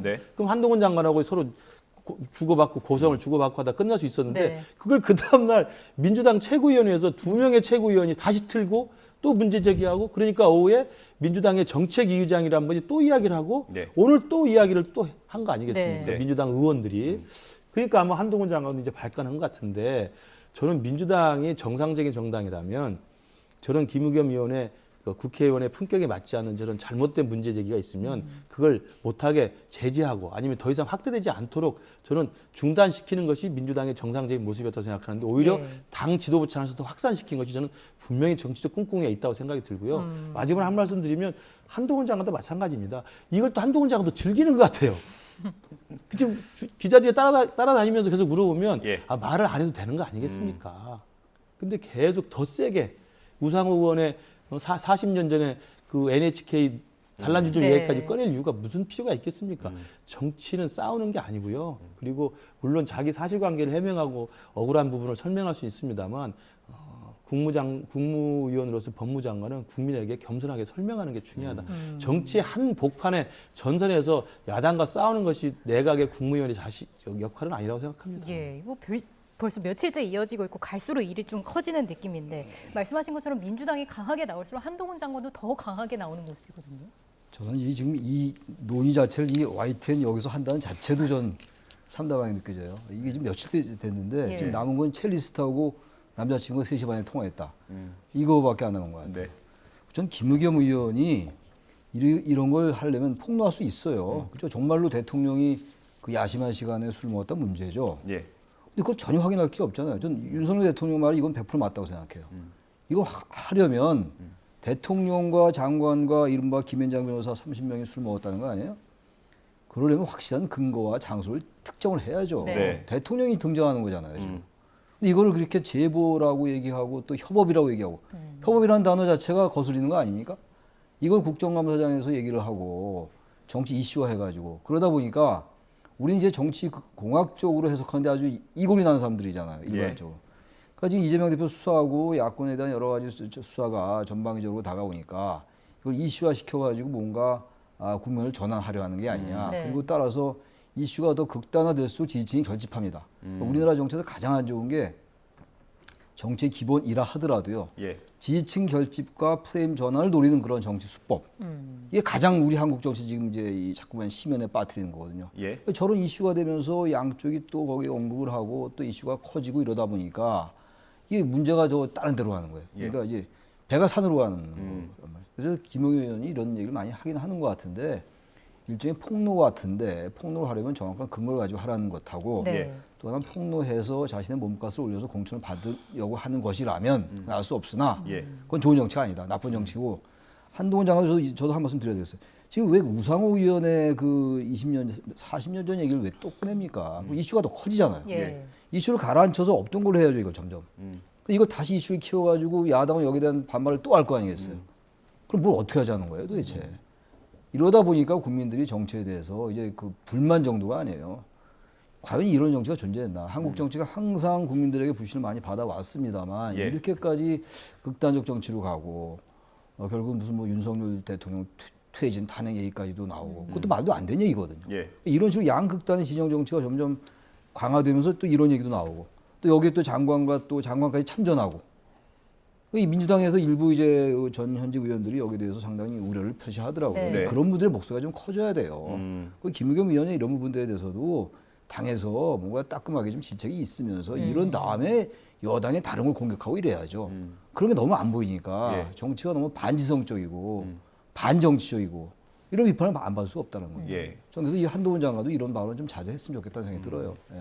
그 말씀하신 대로 당 안팎에서는 비판의 목소리가 공개적으로 많이 나오고 있는데 지도부는 이걸 좀 강하게 밀어붙이는 것 같아요. 그러게 말입니다. 그러니까 당 내에서도 이제 뭐 조응천 의원이나 기타 이제 뭐 다른 의원님들이 그 좀 잘못했다, 실수했다. 최재성 전 주석도 그랬고요. 그런 쓴소리도 있습니다만 어제 이제 최고위원 두 분이 공개적으로 다시 이걸 또 증폭을 시켰고 네. 김성환 정책위장도 국정농단이라는 단어까지 쓰면서 이야기를 했고요. 오늘 또 뭐 중진 의원들이 또 인터뷰에서 또 이러저러한 많이 또 거들었던 게 있는 것 같습니다. 그러다 보니까 민주당 당 지도부가 왜 한꺼번에 또 편을 들어서 이 사건을 키우냐라는 저도 의구심이 드는데 저는 최 교수님 말씀대로 이게 단순히 그 사건을 키우려는 거에 목적이 있어 보여요. 왜냐하면 누가 봐도 상식적이라면 근거가 없고 정말 아무 체크도 안 된 이런 가짜 뉴스를 가지고 국정감사장에서 해프닝이 벌어진 건데 네. 이걸 그냥 지나가면 끝나는 사건인데 이걸 이틀, 3일 계속 키우는 건 뭐가 있지 않을까 하는 궁금증이 드는데 제가 봐도 지금의 이른바 김용 부원장 구속이라고 하는 민주당에는 사상 최대의 지금 정치적 폭탄이 떨어진 거 아닙니까? 예. 현직 당대표가 불법 대선 자금 수수와 이제 직접 연관이 되는 것처럼 지금 수사가 진행되고 있기 때문에 당연히 민주당으로서 수세에 몰려 있으니까 이건 제 생각입니다. 예. 아마도 그런 민주당의 정치적 수세 국면을 이 술자리 국면으로 지금 물타기 하려고 아니면 꼴대를 옮기려고 하는 게 아닌가. 당 지도부가 전체적으로 나서서. 예. 왜냐하면 계속 기사가 나오니까. 기사가 나오면 계속 논쟁이 되고 논쟁이 나오면 또 기사가 2차 기사, 3차 기사가 나오게 되거든요. 네. 그럼 이 YTN 이 훌륭한 방송에서도 이야기를 해야 되는 거 아닙니까? 그러니까 김용 부원장 구속 사건을 말할 시간을 줄어드는 거예요. 결과적으로 그렇지 않습니까 지금? 예. 그런 효과가 분명히 있습니다. 예. 왜냐하면 정치 쟁점화되고 기사화되고 이게 계속 주고받고 하면서 2차, 3차 논전을 주고받으면 계속 다룰 수밖에 없는 상황이 되는 겁니다. 이건 김용 부원장 구속이라고 하는 불리한 사건들을 감추거나 약화시킨 효과가 실제로 있죠. 예. 저는 그렇게 의심할 수밖에 없어요. 그렇지 않고서야 정상적인 정당이라면 어떻게 민주당에서 당 지도부가 나서서 누가 봐도 그 첼리스트 그리고 그 첼리스트랑 뭐 이야기했다는 이른바 저 이세창 현안대 네. 이야기만 들어오면 확인이 되는 건데 저걸 아무 근거 없이 계속 부풀리는지 저는 민주당의 정치적 의도 말고는 설명이 되지 않습니다. 이게 보니까 이 또 이제 본질은 또 없어지고 또 데이트 폭력이 어떻다, 뭐 예. 2차 가해자 어떻다. 완전히 다른 쪽으로 가고 있다고요. 그 여당에서 이제 주장을 하는 여당이 거죠. 주장하는 예. 거란 말이죠. 여당이 뭐 전혁 전 의원도 얘기를 했었는데 그러니까 이렇게 자꾸만 이슈가 다른 이슈를 낳고 또 본질이 딴 데로 가고 이것도 사실 진실 공방의 차원이 된다면 이것도 또 여야가 또 싸울 거라고요. 네. 그러니까 이런 식으로 자꾸 전선을 확대하지 말아라. 어느 정도 보도가 되다 말 거 아니겠어요. 이걸 또 장관이 또 얘기를 하고 또 전직 또 여당 의원이 또 뭐 데이트폰 여기다 이렇게 얘기하다 보니까 문제가 도대체 어디 들어가는지 알 수가 없어요. 예. 지금 이 정치하시는 분들이 전부 왜들 이런지 진짜 모르겠어요. 예. 요즘이 유난한 것 같아요. 이러진 않았던 것 같아요. 진짜 제가 쭉 꽤 오랫동안 봐왔는데 정치. 예. 이 사안을 키우는 게 아무래도 뭐 민주당 입장에서는 뭐 물타기를 하는 거다 이런 말씀을 해주셨어요. 이재명 대표의 사법 리스크가 집중된 걸 조금 시선을 분산시키기 위한 그런 의도가 있는 것 같다라는 취지로 말씀을 해주셨는데 뭐 김용 부원장 수사 얘기는 저희가 또 준비를 했으니까요. 잠시 뒤에 다뤄보도록 하고요. 최근에 이런 일련의 상황이 여론에는 어떤 영향을 미쳤는지도 궁금합니다. 오늘 나온 갤럽 여론조사가 있는데 그래픽 보면서 한번 두 분의 의견을 좀 들어보겠습니다. 그래픽 보실까요? 긍정평가가 30%로 소폭 올랐더라고요. 그리고 부정평가는 62%로 집계가 됐습니다. 이 상황 어떻게 좀 진단을 하십니까? 일단 그 갤럽 매주 하는 이 조사인데 30%대로 지금 올라왔습니다. 네. 그러니까 계속 지금 몇 주째 아마 20%대를 네. 유지하다가 30% 상승했다는 점이 눈에 띄고요. 20%대 지지율과 30% 지지율은 상당히 많은 그 체감 온도의 차이가 있습니다. 예. 그러면서 조금 다시 좀 상승하는 분위기를 타는 게 아닌가라는 지금 긍정적인 신호가 있고요. 그래서 구체적인 내용을 보니까 이 긍정 평가가 좀 올랐던데 가장 많이 그 상승한 그 분야가 그 공정과 정의의 네. 면에서 좀 높은 평가를 한 것 같아요. 네. 그거 뒤집어 이야기하면 지난주부터 시작된 이른바 이재명 대표의 사법 리스크에 대한 검찰의 신속한 수사, 예. 그리고 새로 드러난 김용 부원장, 최측근 김용 부원장의 이 대선 자금 수수 사실이 이제 드러나면서 아, 잘못된 것은 바로 잡아야 된다. 그리고 불법과 비리가 있다면 검찰이 제대로 수사를 해서 뿌리를 뽑아야 된다. 이런 아마 보수층의 결집 효과를 좀 가져온 것 같습니다. 예. 그래서 그러한 이재명 대표에 대한 검찰의 원칙적 수사가 그 과거에 3월 9일 대선에서 윤석열 후보를 찍었던 중도 보수 측들이 아마 일정한 결집과 상승을 좀 견인한 게 아닌가 저는 그렇게 생각합니다. 예, 교수님도 비슷하죠. 안보 위기에 대한 위기의식 같은 것도 한몫하는 것 같아요. 네. 70대에서 지지율이 많이 올랐잖아요. 예. 그러니까 이제 좀 연령이 높으신 분들 이제 보수층에서 안보에 대한 이제 우려 같은 것도 반영된 것 같고 의미가 있어요. 일단 20%대라는 그 심리적인 효과, 네. 정서적인 측면이 있거든요. 30%대냐 이게 이제 마지노선이라는 게 있잖아요. 예. 근데 물론 지금 30%도 아주 지지율이 뭐 낮은 거죠. 지금 임기 초인데 아직도 예. 이제 그런 생각이 있습니다만 일단 반등 좀 했다는 건 의미가 있는 것 같고 네. 결국은 이재명 대표의 사법 리스크 지금 말씀하신 그 네. 부분하고 이제 최측근에 대한 수사, 이재명 대표의 최측근에 대한 수사가 아무래도 민주당에게 떨어진 표가 좀 온 것 같아요. 이 민주당에서 이제 좀 떨어져 나온 표가 이게 중도에 머무를 수가 있는데 그 반사이익이 조금 이제 여당에게 간 게 아닌가 이렇게 분석할 수 있습니다. 예, 저희가 이제 주제 바꿔서 마지막 주제 다뤄보겠습니다. 말씀해주신 김용 민주연구원 부원장 관련된 수사인데 저희가 검찰 취재기자 연결해서 전해드렸듯이 진술을 제대로 안 하고 있는 것 같습니다. 이게 뭐 농계 작전이다 이런 얘기도 있던데 어떻게 생각하십니까? 묵비권을 행사하고 있다고 들었습니다. 그러니까 그 진술 거부 정도가 아니고 그냥 입 자체를 열지 않는 거예요. 그러니까 검사가 아마 이제 계속 소환해서 지금 그 조사를 하는데 입을 열지 않아서 지금 검사가 굉장히 지금 애를 먹고 있는 걸로 이제 들었습니다. 그러면 대부분 어떤 의원께서도 이야기를 했습니다만 범죄 혐의자가 검찰에 소환돼서 조사를 받을 때 묵비권을 행사한다는 것은 예. 두 가지죠. 정말 억울해서 말하지 않은 경우도 있지만 네. 자기가 범죄자이기 때문에 이걸 말하는 순간 자기한테 불리하다는 생각을 해서 말을 하지 않은 경우도 있습니다. 그건 나중에 이제 검찰이 입증해야 될 몫이라고 생각이 들고요. 예. 지금 이제 김용 부원장에게 8억 뭐 5천만 얼마에 가까운 돈이 이제 전달이 된 것으로 관련자들 4명은 다 똑같은 진술을 다 하고 있고 네. 일관된 진술과 구체적 진술을 좀 하고 있고 네. 그것을 뒷받침할 만한 증거들이 속속 지금 수집이 된 상황이기 때문에 제가 알기로는 정치권에서 이 돈을 주고받는 수사에서 돈을 줬다는 사람이 있어도 돈을 받았다는 사람은 처음엔 절대 부인하게 돼 있습니다. 그러나 이것이 다 유죄 판결되고 대법원에 확정 판결되는 경우는 돈을 줬다는 사람의 구체적 신빙성 있는 진술이 얼마나 일관된가, 네. 얼마나 구체적인가를 재판장이 확인해야 돼 있거든요.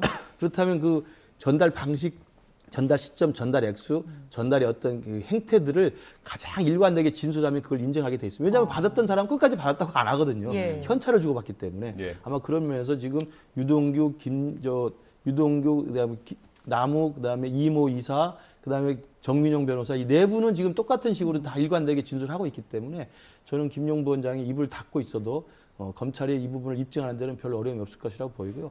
이제 김용 부원장이 입을 다문 데는 딱 한 가지죠. 자기 윗선을 지키게 한 것이죠. 네. 유동규 본부장도 지난 정권의 이 대장동 수사에서는 자기가 키맨이지만 자기 윗선을 불지 않고 자기가 다 모든 혐의를 뒤집어 썼기 때문에 결국은 이제 검찰의 설득에 의해서 심경의 변화를 가져와 진술을 지금 하고 있는 거 아니겠습니까? 네. 그렇다면 김용 부원장도 자기가 그 8억여 원을 받아서 착복했다고 정리할 것인지 네. 아니면 8억여 원 자체를 부인할 것인지 아니면 8억 원을 받아서 어디에 전달했는지를 양심에 따라서 진실되게 고백할 것인지는 아마 김용 부원장의 수사에 임하는 태도에 따라서 나올 것으로 보입니다. 어쨌든 개인적인 비리로 착복했다 하더라도 이거 역시 입증이 돼야 또 신빙성이 있는 거잖아요. 그렇죠. 근데 입증은 제가 아까 말씀드린 것처럼 돈을 줬다는 사람의 진술의 구체성과 일관성이 재판 판결의 가장 중요한 잣대가 됩니다. 예. 어찌됐건 지금 김용 부원장이 입을 열지 않으면 검찰이 구속영장에 명시했던 대선 자금에 대한 수사는 좀 어려워지는 거 아닌가요? 쉽지 않겠죠. 결국 이제 이 김용 부원장이 입을 열어야 될 거예요. 진술을 해야 되는데 지금 얘기가 이제 언론 보도에 의하면 어떤 확실한 물증이나 증거가 나오기 전에는 네. 진술을 끝까지 거부하겠다는 얘기거든요. 그러나 지금 이제 검찰에서는 돈 가방, 예. 종이 상자 이런 것들을 확보했다라는 거예요. 예. 근데 이제 이 김용 부원장 측에서는 그런 증거라는 게 자신이 돈을 받았다는 증거가 될 수 없다라는 네. 입장이거든요. 그러니까 아무튼간에 검찰이 여러 가지 진술도 확보하고 여러 가지 크로스 체크를 해가지고 이제 확실하다 당신이 받은 게 김용 부원장이 그게 확실해진다면 아마 김용 부원장이 입을 열 수도 있는데 알 수가 없죠. 받았는지 안 받았는지 우리는 모르는 거니까. 단지 이런 부분이 있는 것 같아요. 우리가 보통 이제 죄수의 딜레마라는 이런 얘기 많이 하거든요. 예. 죄수들이 갇혀 있을 때 자기가 어떤 얘기를 하는 게 유리한지를 알 수가 없어요. 왜냐하면 자기가 묵비권 행사하는 게 유리한지 아니면 자기는 가만히 있는데 상대방이 불면 자기 말이 거짓이 될 수 있거든요. 그게 이른바 죄수의 딜레마라는 유명한 그 이론인데 지금 이제 네 명은 다 일치되게 얘기를 하고 있어요. 지금 예. 남욱 변호사라든지 정민영 변호사 이런 사람들이. 그런데 지금 김용 부원장은 이제 그 사람들하고는 격리돼 있는 거거든요. 예. 그렇다면 완전하게 김용 부원장이 돈을 받았다라는 꼼짝없는 증거가 나오기 전까지는 끝까지 얘기를 안 할 가능성이 더 높다고 봐요. 마지막까지 그럴 수가 있기 때문에 그래서 신경미 전 의원이 논개가 될 거다라는 네. 얘기가 나온 것 같은데 결국은 검찰이 김용 부원장이 입을 열 수밖에 없는 확실한 증거를 내세우지 않으면 이 사건이 그야말로 아까 말씀처럼 이재명 대표가 돈을 알고 돈을 받은 걸 알았거나 지시했거나 이런 것들을 밝혀내는데 한계가 있지 않을까. 그리고 이건 검찰의 몫이라고 생각합니다.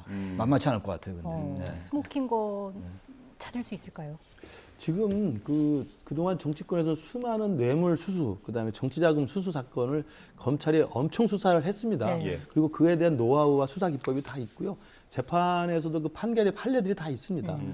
과거에 뭐 박연차 사건부터 시작해서 돈을 받았다는 사람은 절대 받았다고 인정 안 하기 때문에 그 과정에 대해서 입증의 책임은 검찰에 있습니다만 네. 재판까지 가서 유죄 판결을 받아서 판사의 합리적 판결을 이끌어내는 데는 저는 우리 검찰에 충분한 저는 실력이 있다고 생각하고요. 물론 김용 부원장은 이제 지금 묵비권 행사하면서 일절 입을 열지 않고 있습니다만 네. 언젠가는 또 사람이 말을 하지 않는 게 제일 어렵거든요. 그렇거든요. 모든 욕구 중에서 참기 힘든 욕구가 이 무건입니다. 예. 그 말을 하지 않는 게 굉장히 어렵습니다. 입을 열 겁니다. 지금 유동규 전 본부장은 반대로 말을 많이 하고 있지 않습니까? 오늘도 재판 끝나고 아마 뭔가를 얘기할 것처럼 얘기를 했나 봐요. 근데 지금 제가 보기에는 김용 부원장이 좀 아슬아슬해요. 이제 만만치 않다고 제가 말씀드렸는데 김용 부원장이 현재로서 어쨌든 끝까지 거부하고 있으니까 진술을. 근데 워낙 여러 가지 물증을 많이 확보하고 있는 것 같아요. 검찰이. 예. 그리고 제가 그때도 말씀드렸습니다만 제1야당 대표의 최측근 수사하는 것이고 궁극적으로 그 수사의 칼날이 이재명 대표에게 향할 수밖에 없는 구조잖아요. 지금. 그렇다면 제1야당 대표 명성이 지금 제1야당 대표가 국가의전서를 8위예요. 예. 어마어마하게 높은 자리예요. 쉽게 말해서. 근데 그 야당 대표에 대한 수사를 하면서 야당 대표 관련 수사를 하면서 예. 허술하게 단지 정치 보복과 탄압의 차원에서 들어갔을까라는 일반적인 생각이에요. 제 생각은. 그래서 뭔가 검찰이 나름대로의 어떤 그 프로토콜과 로드맵을 가지고 수사한다면 김용 부원장도 나중에 여러 가지 증거가 자신을 압박한다면 입을 열 수밖에 없는데 네. 결국은 검찰의 실력이 달렸다고 생각해요. 그리고 실체적 진실은 우리는 알 수 없는 거니까. 결국은 좀 지켜봐야 된다. 예. 아까 질문 드렸던 건데 유동규 전 본부장의 이런 언급들은 어느 정도나 신빙성이 있다고 보세요? 그래서 유동규 전 본부장은 지금 모든 걸 다 얘기하겠다는 입장인 것 같아요. 네. 근데 지금 저 말조차도 막 허위로 얘기할 가능성은 저는 상대적으로 낮다고 봐요. 어차피 유동규 전 본부장은 지금 재판을 받고 있는 상황이거든요. 예. 그렇다면 이게 나중에 허위로 진술하고 이래서 다른 결과가 나올 때 그게 또 자신의 형량에도 관계가 되는 것이기 때문에 적어도 우리가 일반 상식으로 볼 때 유동규 전 본부장의 저 최근의 진술들은 진실에 가까울 가능성이 높다라고 생각을 합니다. 지금 보시는 것처럼 증거를 다 지웠다고 생각하는지 모르겠는데 흔적은 다 지워지는 게 아니다라고 얘기를 해서 의미심장해 보이거든요. 그렇죠. 우리가 이제 디지털 사회가 되면서 많이 하는 이야기가 잊혀질 권리를 우리가 상실했지 않습니까? 네. 잊혀지지 않습니다. 기록이 다 남아 있고요. 특히나 이제 저런 전자기기나 휴대폰이나 뭐 이런 디지털 기기를 사용했던 것들은 아무리 지워도요. 포렌식이라는 이 기법을 통해서 다 복구가 가능하기 때문에 저는 만약에 이 클라우드에 저장되어 있는 것들의 그 기존의 어떤 대화라든지 이런 기록들이 다시 복원이 된다고 한다면 네. 이 유동규 본부장이 이제 김용 부원장이나 정진상 실장과 대화했던 내용들이 복원됐고 심지어 저는 이재명 당시 시장 또는 지사하고도 대화했던 내용들이 복원될 수도 있다고 생각합니다. 그래서 아마 지금까지는 지난 문재인 정부 때 지난해 9월에 대장동 게이트가 터졌을 때 문재인 정부 하에서의 검찰이 수사했던 것으로 지금 1차 대장동 일당들이 재판이 진행 중이고요. 예. 그때는 유동규 본부장이 입을 다물고 자기 선에서 모든 걸 막았기 때문에 진행이 됐던 것이고 예. 지금 유동규 본부장은 새롭게 지금 자신이 어리석었음을 깨닫고 새롭게 진실을 지금 밝히고 있는 상황이어서 그것을 뒷받침할 수 있는 입증 자료들은 검찰의 실력에 따라서 충분히 저는 확보가 될 수 있다고 생각합니다. 예. 지금 민주당은 이 사안에 있어서만큼은 단일 대우를 유지하고 있습니다. 그제 저 국회 본관 앞에서 한 1,000명 넘게 네, 모여서 그랬죠. 이렇게 규탄 대회를 열기도 했는데 민주당의 대응은 어떻게 보세요? 지금 현재 야당에 대해서 일단 압수수색이 들어갔었잖아요. 민주연구원에 대한 거였지만 그 네. 이제 사무실이 야당 안에 있으니까. 그러니까 이 상황 속에서는 단일 대우를 유지할 수밖에 없죠. 이 상황에서 다른 발언을 하거나 거기에 동참하지 않는다면은 그 당내 그 진영 내에서 견디기 어려울 거예요. 단지 중요한 거는 지금 수사 상황의 진전에 따라 달라질 수 있다고 예. 봐요. 물론 이제 이 수사가 검찰이 기소를 하고 법원의 재판이 이루어지고 이렇게 된다면은 후년 총선 넘어서까지 재판이 될 수가 있죠. 대법원 판결까지. 예. 그렇게 된다면 이재명 대표가 여전히 공천을 행사할 수가 있죠. 예. 아마 이제 그런 걸 의식해서일 수도 있다고 보긴 하는데 단지 최종 판결은 총선 이후나 그 전에 내려진다 하더라도 이후에 내려진다 하더라도 이게 지금 국민들 이제 여론 속에 이게 이재명 대표의 문제가 있구나라는 여론이 확산된다면 거기 출마하려는 의원들도 단순히 공천권 행사한다고 공천 받는다고 당선되는 건 아니잖아요. 예. 그렇게 된다면 전선에 좀 금이 갈 수 있다고 생각해요. 그러나 아직까지는 지금 이 김용 부원장이 진술을 거부하고 있는 상황이고 확실한 그 물증이 안 나오고 있기 때문에 예. 확보했다고 합니다만 예. 저는 그래서 민주당이 단일 대우를 당번 유지할 것 같아요. 몇 명의 의원을 제외하고는 예. 유지하는데 글쎄요 결국은 저는 실체적 진실의 힘을 가릴 수가 없다. 어느 게 진실일지 모르겠으나 그러나 정말로 이재명 대표가 돈을 안 받았다면 그리고 대선 캠프에 정말 김용 부원장이 받았는지 안 받았는지 모르지만 예. 몰랐다면 이재명 대표가 그렇다면 뭐 단일 대우는 유지되겠죠. 결국은 좀 진실에 따라서 바뀔 것 같은데 네. 현재로 봐서는 글쎄요 충분히 얘기를 나눴습니다만 검찰이 많은 물증을 가지고 있는 것 같고 그래서 점점 국민들 인식 속에 야당 대표가 문제가 좀 있구나라는 인식이 확산된다면 저는 이 단일 대우는 균열이 생길 수 있다고 생각합니다. 당장은 아니라더라도. 예. 지금 뭐 자막으로도 보여드렸는데 이재명 대표는 좀 정면 대응 기조로 가는 것 같아요. 오늘 검찰에서 구속영장을 청구하면 직접 출석하겠다 이런 입장을 밝혔더라고요. 그렇죠. 구속영장을 청구하면 구속영장 실질 심사를 해야 되는 거 아닙니까? 그러면 가서 이제 법정에 출석을 해서 구속의 그 가부 여부를 재판장하고 이제 서로 논박을 해야 됩니다.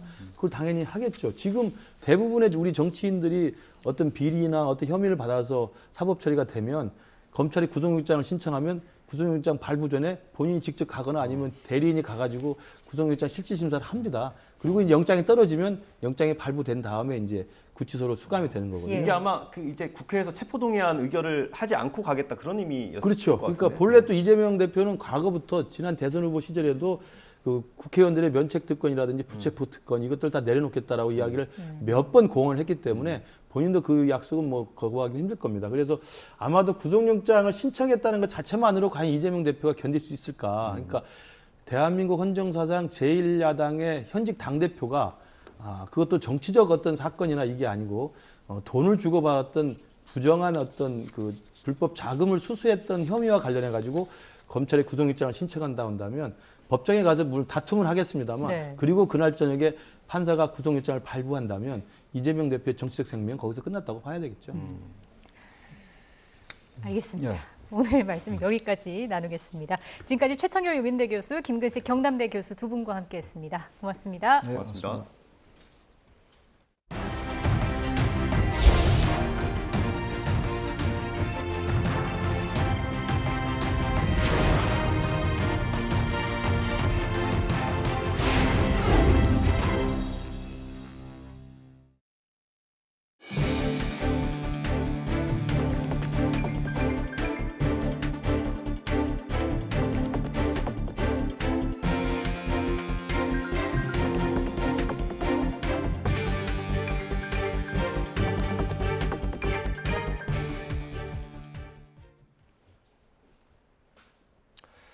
북한이 호국 훈련 마지막 날인 오늘 동해상으로 탄도미사일을 발사했습니다. 최근 무력 시위를 이어온 북한이 탄도미사일 도발에 나선 건 2주 만입니다. 취재기자 연결해서 자세한 내용 알아보겠습니다. 한현희 기자. 네, 국방부입니다. 네, 북한 이번엔 어떤 미사일을 쐈습니까? 네, 단거리 탄도미사일입니다. 합동참모본부는 오늘 낮 12시쯤부터 12시 18분쯤까지 북한이 강원도 통천 일대에서 동해상으로 발사한 단거리 탄도미사일 2발을 포착했다고 밝혔습니다. 그러면서 우리 군은 감시 및 경계를 강화한 가운데 한미 간 긴밀하게 공조하면서 만반의 대비 태세를 유지하고 있다고 강조했는데요. 군 당국은 비행거리와 고도, 속도 등의 대원을 분석하고 있습니다. 북한이 탄도미사일을 쏜 건 지난 14일 이후 2주 만입니다. 시진핑 중국 국가주석의 3년임이 확정된 중국 당대회가 마무리된 이후로는 처음 탄도미사일 도발을 재개한 건데요. 그 사이 북한은 미사일이 아닌 9.19 군사합의를 위배하는 방식의 포병 사격 도발을 진행하면서 무력 시위를 이어왔습니다. 마지막으로 탄도미사일을 쐈던 지난 14일 하루에만 5차례, 그 이후 18일과 19일에 걸쳐 3차례, 또 북한 상선이 서해 북방 한계선을 침범했던 지난 24일 1차례 포병 사격을 감행했습니다. 그러면서 북한군 총참모부는 이 포병 사격이 남측에서 있었던 사격 훈련에 대응하는 군사행동 조치라거나 남측 해군 호위함이 선박 단속을 구실 삼아서 자신들이 정한 해상 군사 분계선을 침범했다, 이런 핑계를 이어오기도 했는데요.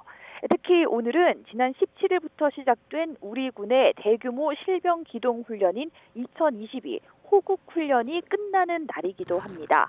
북한은 이 최근 선전 매체를 동원해서 호국 훈련을 비난해 왔는데요. 대외 선전 매체 메아리는 호국 훈련을 두고 한반도의 군사적 불안과 위험을 증대시키는 무분별한 대결 망동이다, 이렇게 비난했고, 또 다른 선전 매체 조선의 오늘도 남측이 지난 8월 한미 연합연습 을지 자유의 방패를 시작으로 호국 훈련에 이르기까지 숱한 전쟁 도발을 하고 있다, 이렇게 주장했습니다. 지금까지 국방부에서 전해드렸습니다. 정부가 김장철을 앞두고 고추와 마늘 같은 비축 김장 재료를 시장에 풀기로 했습니다. 이번 달 물가는 예상보다 낮은 수준일 것으로 내다봤습니다. 추경호 부총리의 발언 직접 들어보시겠습니다. 10월도 석유류 가격 하락 등이 이어지면서 당초 경계감을 가졌던 수준보다는 낮은 물가가 전망됩니다. 다만 앞으로 상당 기간 물가는 과거보다 높은 수준을 지속할 것으로 보이며 대내외 리스크 요인도 잠재해 있습니다. 특히 11월 김장철이 본격 시작되면서 김장 재료 중심으로 가격 변동성이 확대될 가능성도 있습니다. 고추, 마늘, 양파, 소금은 정부 비축 물량 1,500톤을 집중 방출하여 가격 안정을 도모하겠습니다. 서울 강남권의 아파트 매매 수급 지수가 80밑으로 떨어지면서 3년 4개월 만에 최저치를 기록했습니다. 한국부동산원 자료를 보면 이번 주 서울 아파트 매매 수급 지수는 75.4로 강남 3구가 속한 동남권 매매 수급 지수는 79.4를 기록했습니다. 해당 지역 수급 지수가 70대로 떨어진 건 지난 2019년 6월 둘째 주 조사 이후 처음입니다.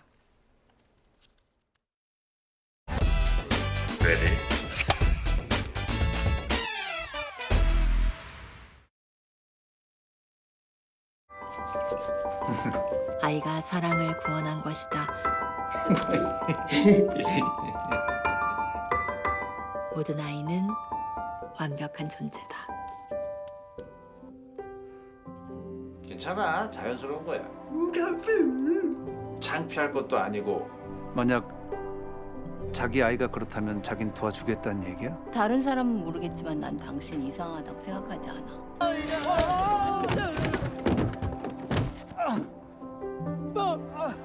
너 기철이하고 같이 나가서 사는 게 좋겠어. 이게요. 나가면 우가빠 보낼 거요.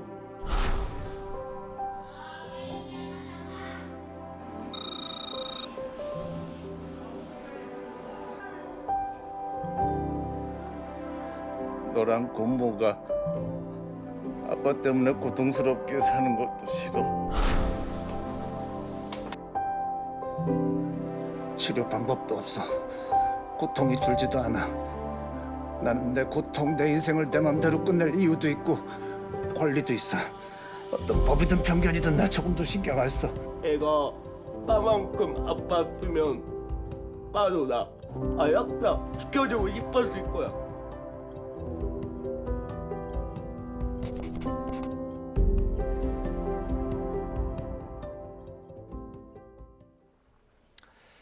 네, 가족을 간병한다는 일 보통 힘든 일이 아닙니다. 장애와 돌봄, 존엄사 같은 무거운 주제를 그려낸 영화가 얼마 전에 개봉했습니다. 네, 이번 주 시네인 이슈 영화 나를 죽여줘의 최익환 감독 그리고 배우 겸 영화 제작자 김진수 씨 나오셨습니다. 어서 오십시오. 네, 안녕하세요. 반갑습니다. TV에서 보는 분을 뵈니까 굉장히 떨립니다. 매일 보는 분인데 저는. 이제 뭐 코미디언으로 오래 활동하셨고 네네. 배우로 활동하시다가 지금 네. 제작자까지 하게 되신 겁니다. 네. 사실 저는 개인적으로는 코미디 장르를 해보시고 싶지 않았을까라는 생각도 했는데 이렇게 좀 무거운 주제를 다루시게 된 계기가 있습니까? 일단은 저희 최익환 감독님께서 너무 원하셔서 이 작품을 하게 됐고요. 저가 제작한다는 얘기를 듣고는 이제 예전에 함께했던 코미디언 동료들은 빨리 코미디 하나 만들어라 이런 얘기를 하고 있기는 해요. 기대가 됩니다. 감독님께서 먼저 그럼 제안을 하신 건가요? 그렇죠. 감독님께서 연극 작품을 보시고 같이 예. 너무 마음에 든다, 영화화 하고 싶다 이런 네. 얘기를 먼저 하셨어요. 네. 말씀하신 것처럼 이게 연극이 원작으로 있는 네. 작품입니다. 우리나라에서 이거를 영화화하려면 원작자의 허락을 받아야 하는 거잖아요. 네. 그 과정이 쉽지 않았을 것 같은데요. 예, 처음에 이 연극을 보게 된 거는 저분 때문에 제가 이 연극을 보게 됐고요. 근데 그게 원래 그 전에 같이 작업했던 작품의 출연 배우들이 그 작품에 출연 중이어가지고 그래서 보게 됐는데 원작의 Kill Me Now라고 해서 저는 스릴러 영화인 줄 알고 가서 이거 연극인 줄 알고 가서 봤다가 이런 이야기일 줄은 이제 완전히 모르게 되고 근데 완전히 제가 빠져서 약간 팬이 된 것 같아요. 연극의 팬이 되게 돼서 와, 이 작품은 누군가 꼭 영화를 만들어주면 참 좋겠다라고 기다리고 있었는데 아무도 안 만드시더라고요. 그래서 그냥 개인적으로는 이거를 영화로 만들었을 때 배우들의 모습을 좀 크게 좀 보고 싶다라는 되게 단순한 이유에서 출발했고 그래서 용기를 내서 이제 원작자분한테 메일을 썼죠. 영어로 보내신 거죠? 영어 잘하신다고 네, 영어로 썼습니다. 영어로 썼는데 길게 썼어요, 아주. 길게 썼는데 되게 짧게 답변이 오셨어요. 뭐라고 하셨던가요? 돈이 있냐고.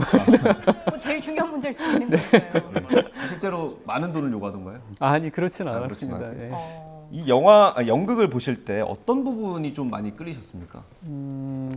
연극을 볼 때 저는 이게 주제가 소개해 주셨던 거지만 장애인의 문제, 장애인의 성 문제라든지 아니면 존엄사에 관련된 되게 무거운 큰 이야기가 앞에 오기는 하지만 제가 봤던 거는 그럼에도 불구하고 사랑 얘기였거든요. 조건이 그렇게 갖춰진 사람들의 사랑 얘기였기 때문에 좀 오게 됐던 것 같고 처음에 이거를 무슨 장애 이야기라고 다룬다면 저는 좀 자격이 없다고 생각을 했었어요. 제가 장애인이 아니고서야 이거를 장애를 과연 다룰 수 있을까? 그거는 좀 자신이 없었고요. 근데 좀 보다가 보니까 이거는 그냥 아프다라는 거는 꼭 몸이 아픈 것뿐만 아니라 마음이 아프거나 관계가 아픈 사람들도 있구나. 만약에 그런 이야기를 한다면 저는 제가 좀 할 수는 있겠다라는 생각이 좀 들었던 것 같아요. 특히나 어떤 부분에 신경을 또 많이 쓰셨는지도 궁금한데 장애인 가족을 그려내는 데 있어서 좀 더 이 부분만큼은 세심하게 다뤄야겠다라고 생각한 게 있을까요? 제가 처음에 이게 원래 원작이 있잖아요. 근데 원작을 어떤 방식으로 옮겨놔도 원작보다 훌륭할 수는 없는 것 같아요. 특히나 제가 그 원작의 팬으로서 굉장히 어려웠었는데 그때 외국 작품이기 때문에 캐나다 작품이기 때문에 이거를 제일 처음에 가져오게 됐던 게 춘천이라는 도시였었어요. 춘천에 먼저 가서 이 가족들이 살만한 곳을 찾아보자라고 그들이 갈 만한 곳들을 찾아보는 와중에 장애인 종합복지관 이런 곳들도 가게 됐었고 거기에서 참 많은 장애인들하고 시간도 보내고 같이 만나보고 그랬던 것 같아요. 실제로 제가 영화를 보면서 제가 춘천에 잠깐 살았었는데 그러셨어요? 여기 춘천 같은 데라는 느낌을 받았어요. 제가 제대로 본 거군요. 이게 영화에서 이제 아버지가 아들을 키우는 과정을 담은 거 아니겠습니까? 이게 좀 많이 열악한 모습들을 많이 보이게 되는데 그 가운데 좀 어떤 정부나 지자체 도움 뭐 이런 것들을 좀 담아내고 싶으셨던 걸까요? 그거를 작품에서 유도하기는 힘들었고 그냥 가급적이면 그 안에 녹여놨으면 좋겠다라는 마음들은 좀 있었어요. 그러니까 예를 들어서 우리 장애인들이 아주 많은 시간들을 보내는 데가 종합복지관에 가서 물리치료도 받고 막 하는데 네. 막상 가서 봤더니 저는 거기가 정부 단체인 줄 알았는데 아니더라고요. 그러니까 정부의 지원금을 집행하는 곳이었고 예. 그다음에 종교단체나 다른 봉사단체에서 이 곳을 지원해주는 그런 곳이어서 생각보다 이게 그 정부의 노력이나 이런 것들이 아주 면밀하게 다 들어가 있지는 않구나라는 생각들을 좀 하게 됐습니다. 예. 이게 장애가 있어도 똑같이 성장을 하고 또 보통 사람처럼 살고 싶다 이런 욕구가 있겠죠. 영화에서도 이게 좀 강하게 표출되는 부분이 있었습니다. 저희가 영상으로 그 영화의 한 부분을 준비를 해봤는데요. 잠깐 보고 돌아오겠습니다.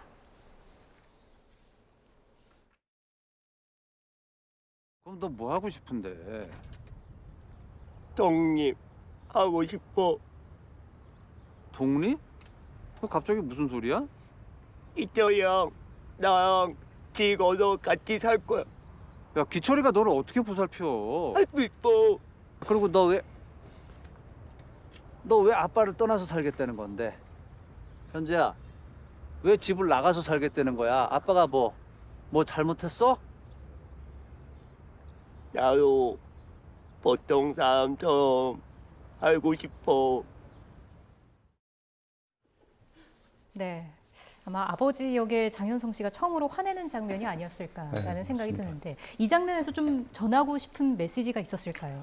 그러니까 우리 현재가 독립을 하고 싶어 하잖아요. 네. 근데 이 현재 독립은 우리 이 본인만의 독립도 아니고 아빠를 위해서 아빠도 좀 독립을 하면 좀 어떨까 하는 생각을 하는 독립이었던 것 같아요. 그리고 또 한편으로 생각해 보면 이제 이 장면이 어떤 장애인 청소년에서 이 청년으로 넘어가는 이 단계에 있어서의 독립인데 네. 그뿐만 아니라 우리나라의 모든 청소년들도 다 겪는 일이 될 것 같아요. 앞으로는. 근데 과연 우리가 이들이 독립을 한다 했을 때 왜 불안한 마음으로 봐야 될까? 그 독립을 응원할 수 있진 않을까 앞으로 좀 그런 거에 대해서 좀 우리가 답을 좀 찾아야 되지 않을까 그런 생각을 하게 됐어요. 저희가 거듭 얘기를 해서 좀 죄송하긴 한데 무거운 영화지 않습니까?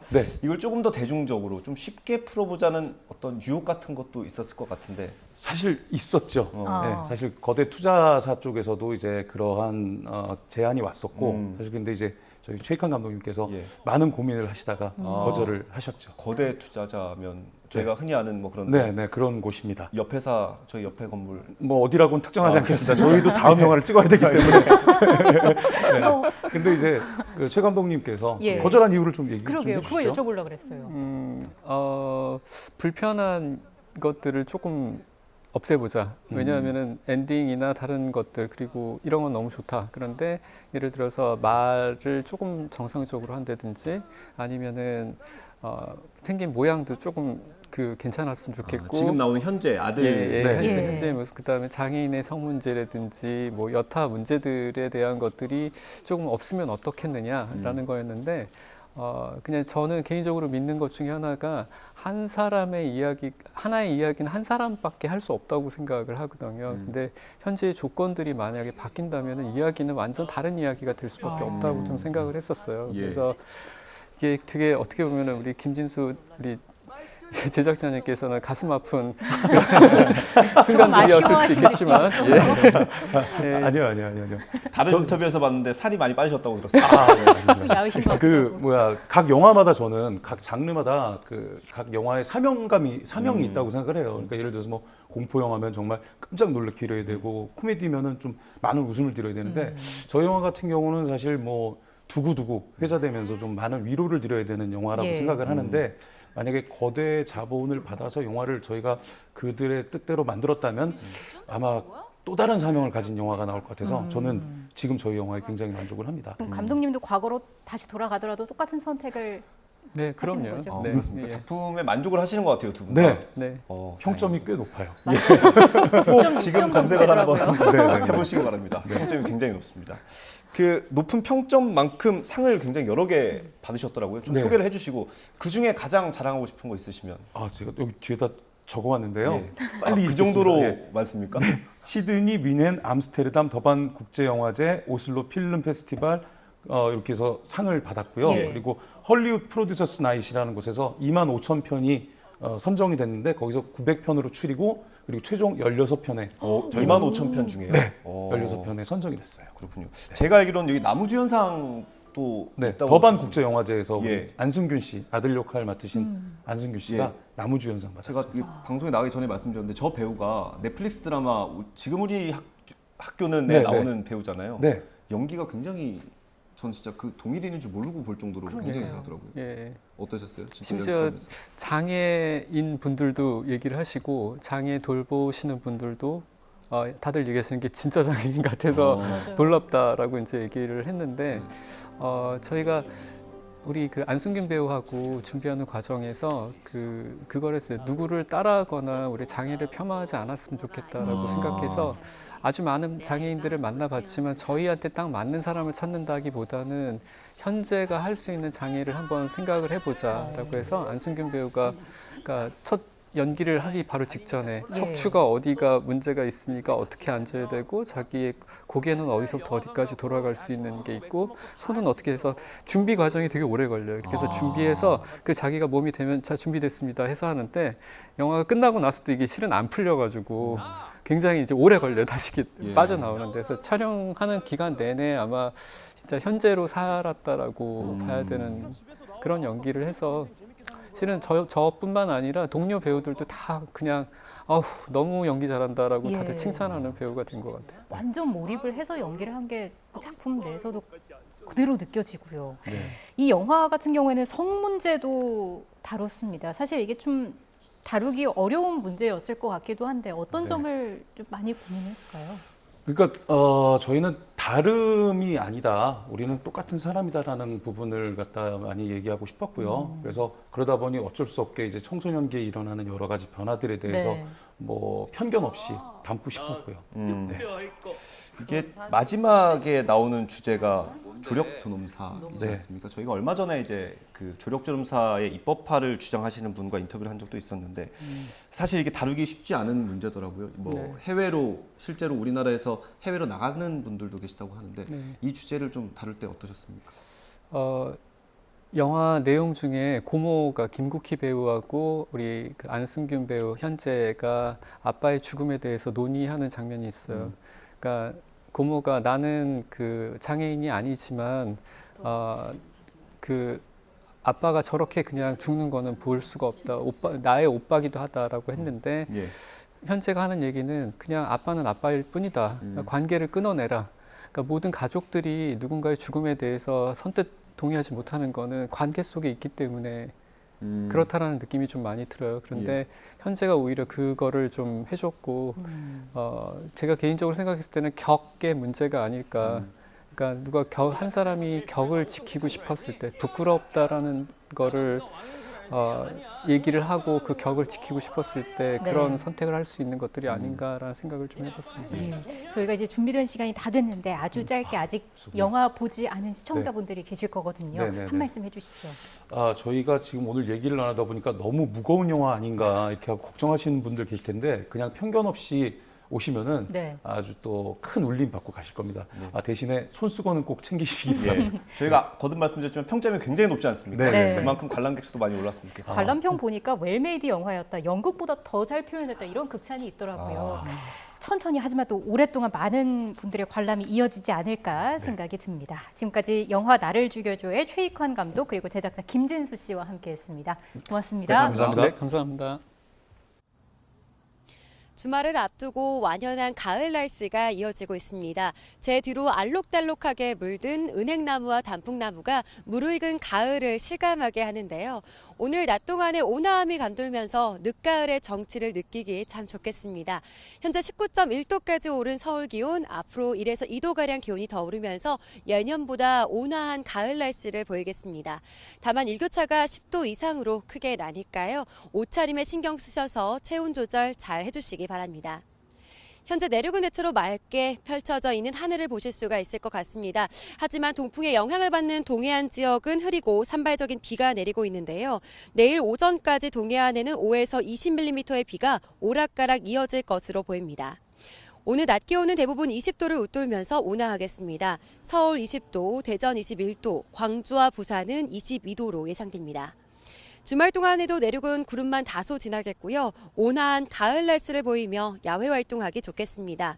깊어가는 가을에 산들의 단풍은 절정에 달하면서 장관을 이루고 있다고 합니다. 강원도 산뿐만 아니라 덕유산과 지리산 등 남부지방의 산들도 단풍으로 가득 물들었다고 하는데요. 이번 주말 단풍 나들이 계획하시는 분들 많으실 것 같습니다. 하지만 연일 맑은 날씨가 이어지면서 대기가 건조해 산불이 발생할 위험이 크니까요. 단풍 나들이나 산행 가시는 분들은 어느 때보다 화재 예방에 신경 써주시기 바랍니다. 지금까지 YTN 홍나슬입니다. 이상으로 뉴스 앤 이슈 마치겠습니다. 잠시 뒤에 더 뉴스가 방송됩니다. 시청해주신 여러분 고맙습니다.